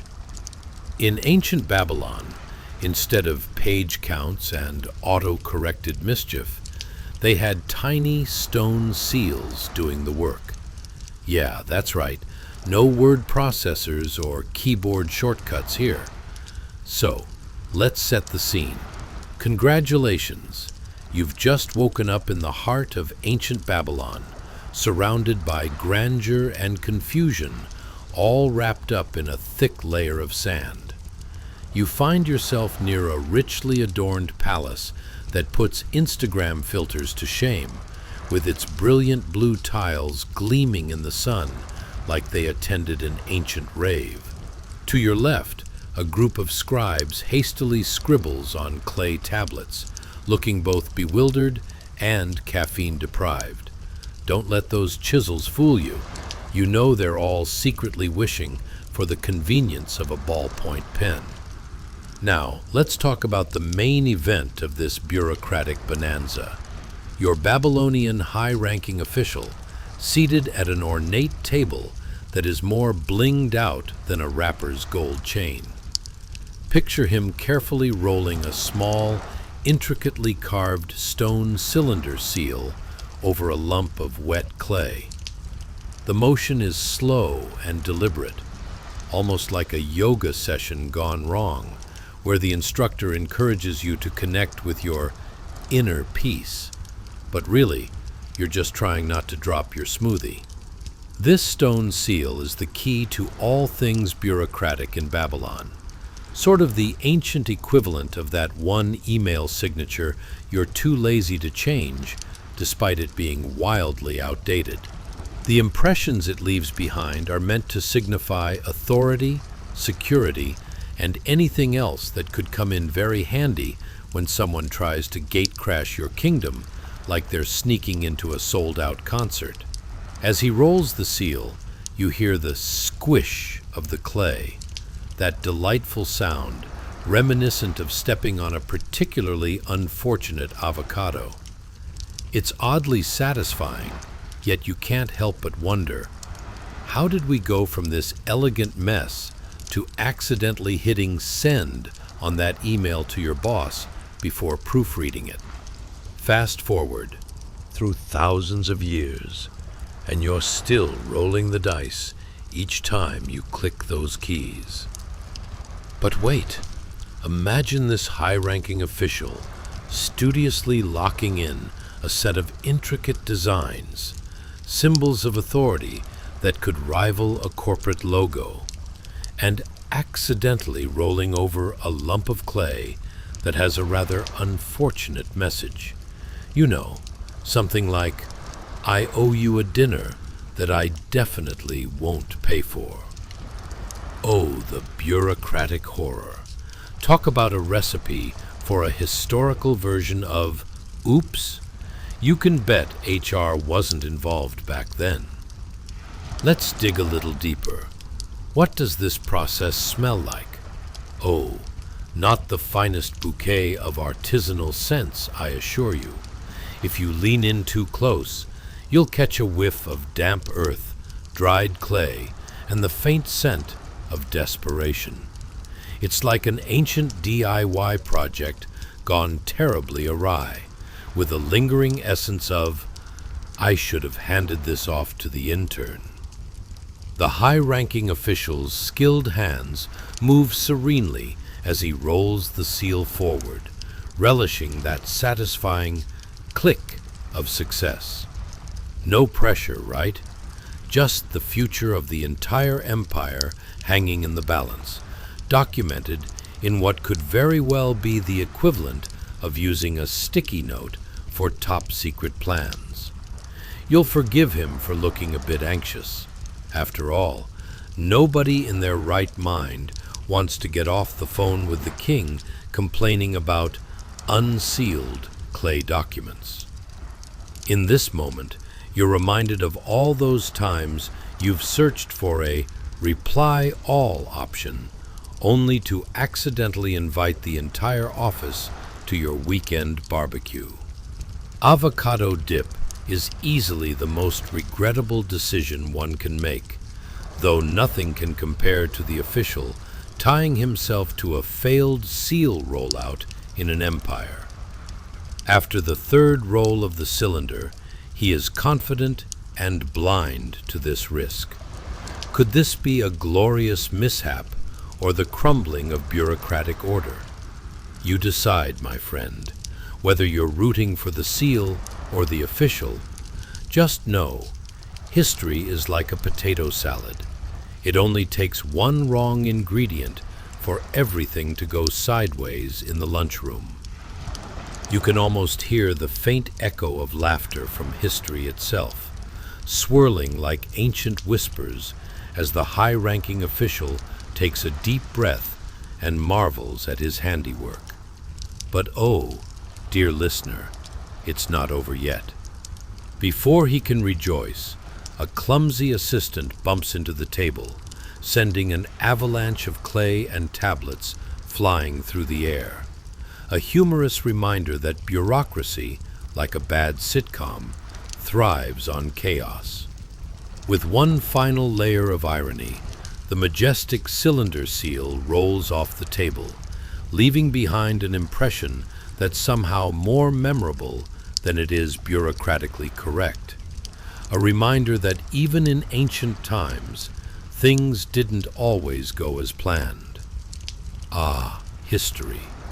It never fails to serve up a hearty side of laughter while we venture through its mildly interesting twists and turns. And just like that, my dear listener, it appears we're knee-deep in the trenches of Babylonian paper trails, sealing stones, and historical hiccups, where each roll promises either success or sheer hilarity. Stay comfy, for this ride through the amusingly tangled web of history has only begun, and there are many more tales waiting to unfold. Chapter 23, The Ring and the New World Order of Roman Bling. Hey guys, welcome back to the whimsical world of history, where the past is always just a little more absurd than you'd expect. Like trying to organize a sock drawer with only mismatched socks. Tonight, we're diving into a time when status and style were honestly more perplexing than a cat trying to operate a vacuum cleaner. The luxurious life of the elite in ancient Rome. So, grab your most opulent imaginary toga and let's wade through the golden pools of Roman extravagance. Imagine if you lived in a world where your worth was measured not just by your bank account, but by the shimmering adornments on your fingers, and the odd contraption that looked suspiciously like a glorified paperweight. Ah yes, the ring key. A little side note before we leap deep into this ringed dilemma. Have you ever found that one key forever abandoned in the bottom of your junk drawer? The one that's supposed to unlock your past, but mostly unlocks confusion?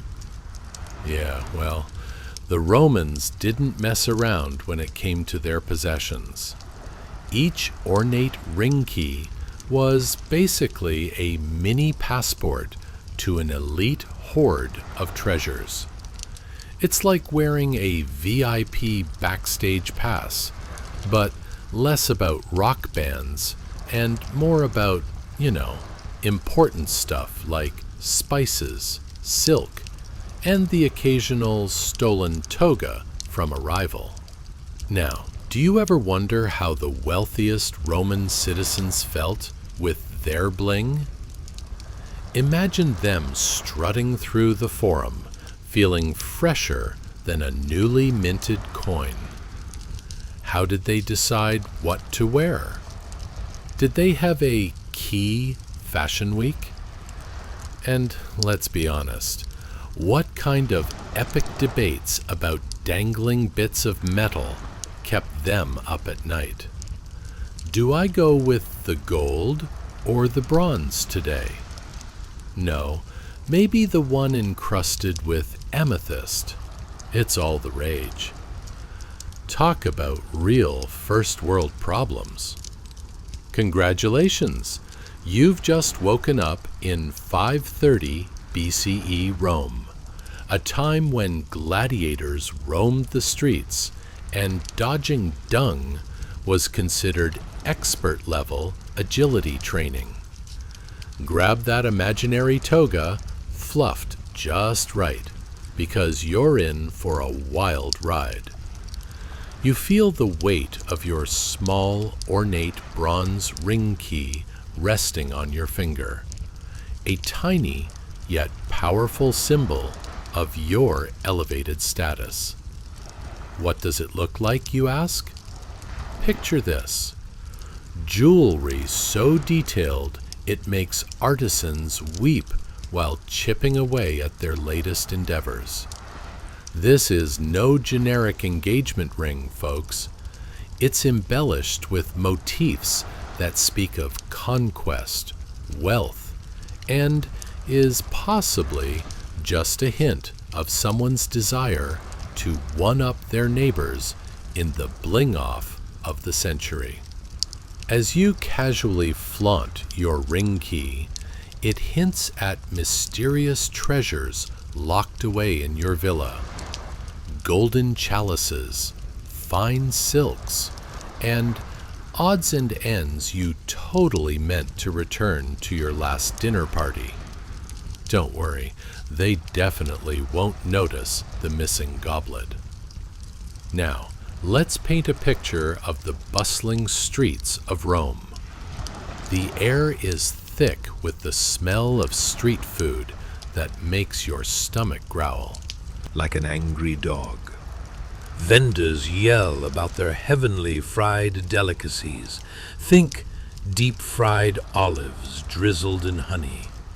You spot a fellow elite citizen trying to juggle a heaping plate of them while gesturing wildly with their free hand, unintentionally flinging an olive into the face of a passing senator. It's comedy gold. And what's this commotion?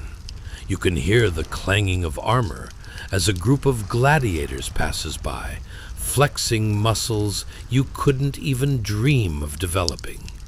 You wonder if they also wear ring keys, only theirs unlock secret training regimens, not treasure chests. Imagine a gladiator attempting to open a chest with a key, the signature scene of a comedy where he accidentally locks himself in a broom closet instead. But let's get back to the finer details. Now that you're adorned with your elegant ring key, it signifies instant access to everything wealthier than a peasant's dreams.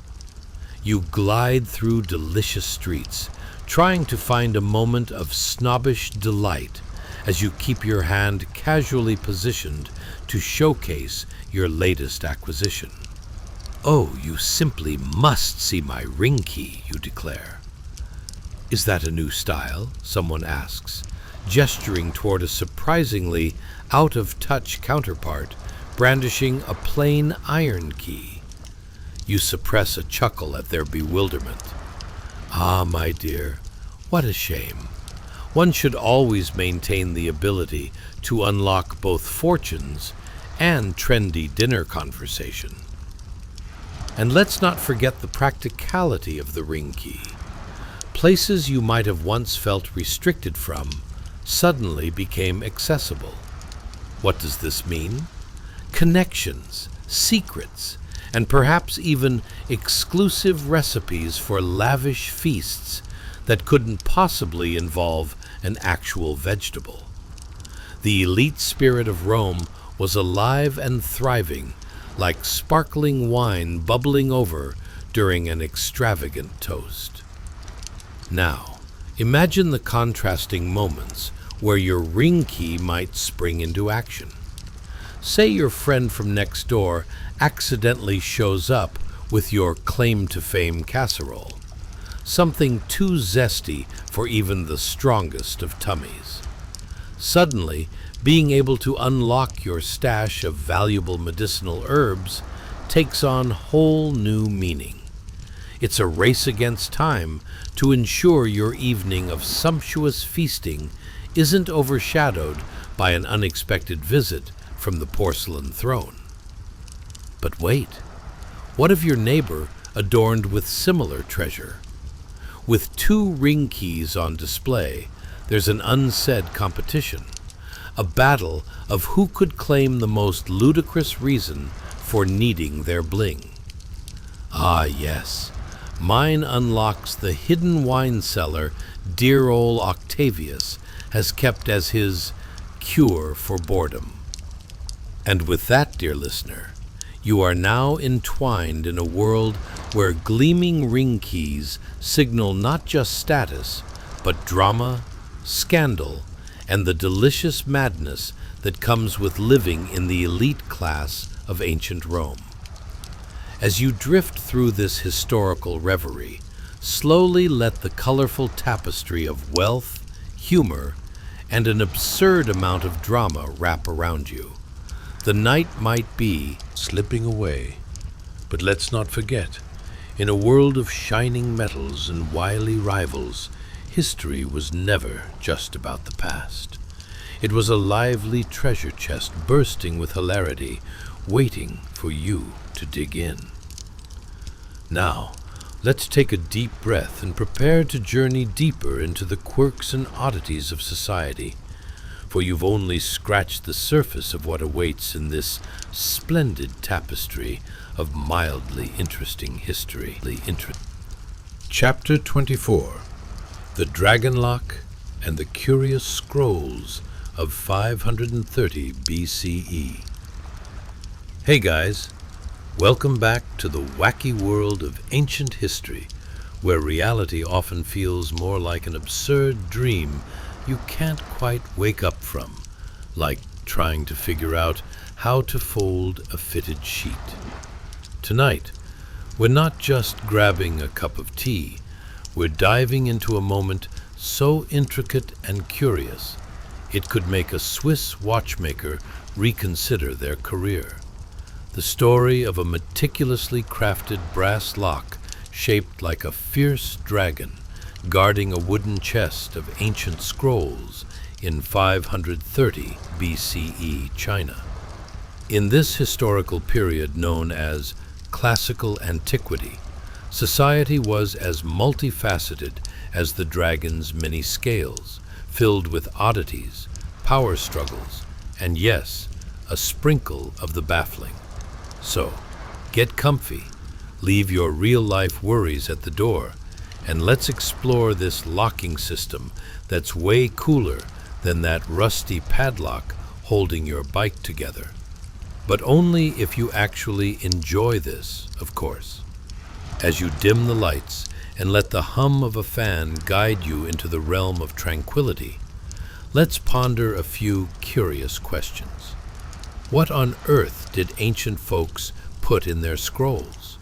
Recipes for hearty noodle soup, or the very first instructions for haphazardly folding paper? Was the dragon lock merely decorative, or was it a symbol of protection, like a bouncer for the world of knowledge, peeking out from behind iron bars while saying, "You shall not pass, unless you have the right vibe"?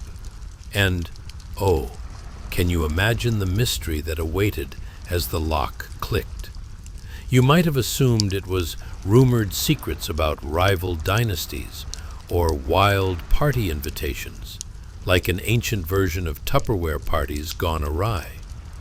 Picture yourself standing at this ancient chest, heart racing with the thrill of unlocking generations of wisdom, or possibly just the world's oldest collection of cat memes. Congratulations! You've just woken up in an opulent artisan's workshop in 530 BCE China, surrounded by the scent of sandalwood and the gentle tinkling sounds of metal tools clinking together, much more soothing than the incessant beeping of your microwave reminding you the leftovers are ready. Your fingertips glide over intricately carved wooden surfaces as you wrestle with the fact that mere mortals didn't have access to modern conveniences like Instagram or instant noodles.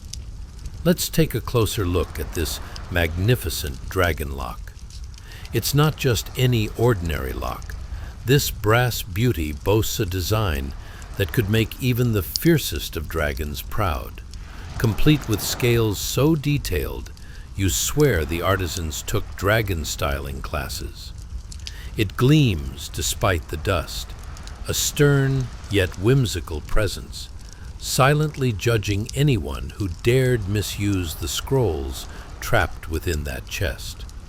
And let's be real, this lock means serious business. Imagine it being like a hyper-protective mother bird, fiercely guarding her eggs. The symbolism of the dragon is deeply rooted in Chinese culture. Dragons represent strength, good fortune, and very likely the occasional social media influencer of the day flaunting their strength in the art of persuasive storytelling from behind ancient scrolls. Now, you hear whispers echoing from the scrolls. What is hiding within these bound parchments? Can you feel it? A treasure trove of knowledge awaits. Images of scholars in bamboo huts feverishly unrolling scrolls and debating philosophical ideas are playing out like a historical episode of your favorite trivia game show. Now tell me, my friend, what is the meaning of life? One scholar might ask, hoping to dodge the question for the simple reason that, frankly, they all forgot their initial notes. Oh well, guess we'll just stick with be kind and reach for the dumplings. Let's talk about community, shall we?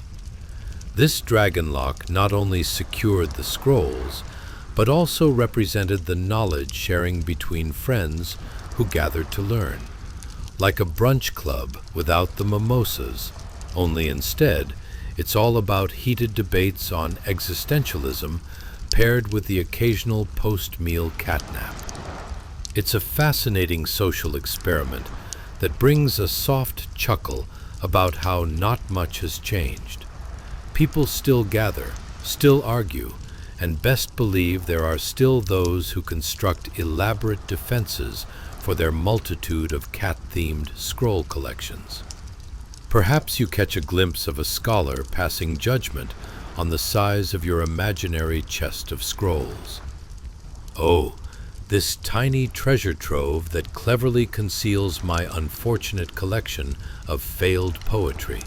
Their judgmental gaze lingers longer than an awkward elevator ride with strangers.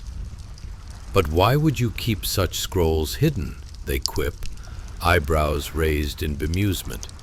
Just open it already. I have a seer's prediction that those scrolls contain nothing more than scribbles about a world that hasn't yet learned how to make paper airplanes. But hold on.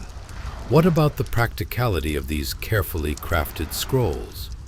Imagine unrolling all those layers only to find shopping lists, diagrams of dubious understanding, like Step 1, gather 3 mystical herbs. Step 2, gently chant the name of an unknown deity. Step 3, allow it to sit under a full moon while you wait for the Wi-Fi to come back. Technology has always had its hiccups, hasn't it? As our majestic dragon lock silently guards the secrets of knowledge, it's clear that even in 530 BCE, securing information was paramount. Writers and scholars poured their hearts into scrolls that, ironically, could be lost to time, like that weird gum you found stuck to your shoe. But here's the kicker. We've unearthed those notes from history through tongue-in-cheek tales and poems about dragons, and more dragons, serving well to affirm that humanity has always been just a bit obsessed with the fantastical. So, as you let the whimsical charm of this dragon lock wash over you, breathe it in like the comforting scent of a timeless Story simmering away on the stove. In this tale of commerce, conflict, and eccentricity, let it wrap around you like a warm blanket. Because if anything, dear friend, history has just proven that sometimes the most curious scrolls are hidden behind really, really cool locks that could easily double as dragon-shaped bookends. Now, let's take a moment to nestle deeper into this journey where the hum of knowledge meets the laughter of humanity. Hold tight, for there are many more peculiar tales waiting to be revealed. Chapter 25. The Enigmatic Treasure Chest and the Guardian Deity. Hey guys, welcome back to our dive into history's quirkiest corridors, where treasures lie hidden, and logic sometimes took a holiday, just as we all dream of doing from our growing to-do lists. Tonight, we're in for a treat that's more puzzling than your last family gathering during the holidays, and trust me, that's no small feat. We're headed to the time of 530 BCE, when even the locks on treasure chests had more layers than the average layered dip at a potluck. Imagine a beautifully carved wooden chest sitting in a humble Indian temple, surrounded by incense that's trying its best to cover up the lingering scent of ages past. But wait, it's not just any chest. It has a dragon-shaped brass lock that would give your average scooter lock a complex. This lock isn't merely there to keep prying eyes away, but boasts a puzzle mechanism so intricate it might as well be a degree in advanced mathematics. Dim lights? Check. Comfy position? Check. Let's spiral down into the past, you tell yourself. But before we get too cozy, let's ponder a few whimsical questions about this era. Did they have scrolling parties where experts tried to unlock depth in philosophical thought, only to find someone scribbled a recipe for pickled mangoes? Did folks brag about how many layers of lint they could collect in a day?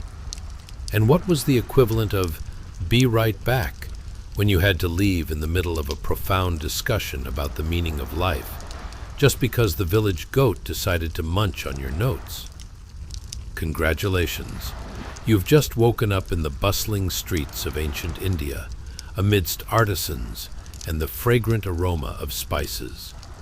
The sun hangs gloriously low, casting cheerful shadows against the weathered walls of the temple, and you are smack in the middle of a world where treasure chests weren't just decor, they were a whole treasure of their own. Now, let's talk about that treasure chest you're so curious about. It's not just a wooden box, it's a masterpiece. Under your fingertips, you feel the smooth, cool wood. It's polished enough to reflect your slightly bewildered expression, like a slightly confused mirror. But your eyes are drawn to the marvel that is the lock. This dragon lock, oh boy, it's as grand as a mythical beast from a storybook. The detailed scales shimmer under the flickering torchlight, reflecting stories crafted by artisans who clearly had more time on their hands than an Instagram influencer planning their next post. Isn't it amusing, though, that despite the fears of losing treasures to lockpickers, we now carry vast fortunes in our pockets, hidden in devices with screens that suggest we check our bank balance, but also tempt us to peruse cat videos instead. This dragon lock is the early form of the digital age's privacy settings, all wrapped up in iron and myth. But back to our chest. Imagine attempting to solve that puzzle while your friend is over in the corner dramatically explaining how the wall paintings depict ancient heroes, casually ignoring your flustered attempts to unlock the wisdom that might just be hidden behind the dragon's fierce gaze. You can almost hear the collective sigh of wisdom. Oh, the scrolls? They just contain the geometric formulas for calculating the best mango tree to climb, all the rage at Sunday picnics. As you trace your fingers along the lock, you can't help but chuckle at how these artisans seem to have bent the rules of logic and design, creating a protective guardian that perhaps did more than simply keep things safe. It also sparked lively debates about the true nature of treasure in their hearts. I mean, who wouldn't argue about whether the scroll was genuinely worth more than its weight in gold, or merely a collection of doodles by long-forgotten astronomers convinced they spotted UFOs? Picture the scene. Here you are in this ancient temple, nose in the air, trying to decipher what ancient wisdom lay beyond the lock. The temple's protective deity, a stylized figure, looms above, as if judging your cleverness. It perhaps whispers, "Good luck with that, my dear. I've seen sharper minds attempting this and fail." And who wouldn't want to turn puzzle solving into a competitive event? All right, folks, with a gentle tap here and a squint there, can we decipher whether it's wisdom or just a seasonal vegetable market guide? With every failed twist of that lock, laughter erupts. Ah, the camaraderie of failure. Finally, let's address the unavoidable truth. Even if dragons could guide treasures, we've all got our own dragons to slay, or rather, locks to pick in daily life. Whether it's mistakenly sending work emails to your mom, or realizing you've been calling the cute barista Jenna when her name is actually Claire. The real treasure is not just what lies behind ancient locks, but the laughter shared on the way there. So as the echoes of history serenade you to sleep, let that dragon lock hold you in its embrace. Feel the weight of knowledge and charm resting upon you, reminding you that while puzzles can often seem insurmountable, the real art lies in how humor weaves through our shared experiences. Here's to a world where history is layered with laughter, absurdity, and the occasional mix-up about fruit recipes. Sleep tight, dear adventurer, for you've navigated a world where the line between the fascinating and the absurd is just a flick of the lock away. And now, dear listener, as our journey through dusty camps, bubbling mystery stews, molten beef feasts, disastrous breakfasts, chaotic warrior rituals, and tattooed legends slowly fades into quiet, take a deep breath and let the wildness of the ancient world drift away. Tonight, We walked alongside people who lived through scorching days, freezing nights, terrible cuisine, questionable decisions, and battles that erupted faster than a pot of beans left unwatched. And somehow, through the hardship, grit, sweat, and sheer absurdity, they survived. They laughed. They adapted. They kept going. Mildly interesting history for... We met queens who faced empires, warriors who lived on stubbornness and salted meat, soldiers who greeted the day with anxiety and burnt coffee, cooks who believed in their questionable craft, and everyday people who woke up in a world with no guarantees except dust, danger, and whatever stew happened to be bubbling in the pot. Their struggles were constant, uncomfortable, often hilarious, and undeniably human. And yet, beneath all that chaos, there was resilience, a kind of raw determination shaped not by comfort, but by necessity. These people endured long marches, empty stomachs, brutal weather, and leaders with far too much confidence. They navigated life with courage, humor, and a stubborn will to see another sunrise. Their stories remind us that survival is rarely elegant, but it is always remarkable. As you lie here now, wrapped in soft blankets instead of stiff hides, drinking clean water instead of ancient wine traps, sleeping on a mattress instead of cold earth, take a moment to appreciate how gentle your world truly is. No charging armies, no rogue stew, no tattoo-based identity crises, just quiet, warmth, and rest. So let your breath settle, let your muscles loosen, let the ancient world fade into a soft, distant hum. You've traveled far enough for tonight. May sleep take you slowly and peacefully. Good night.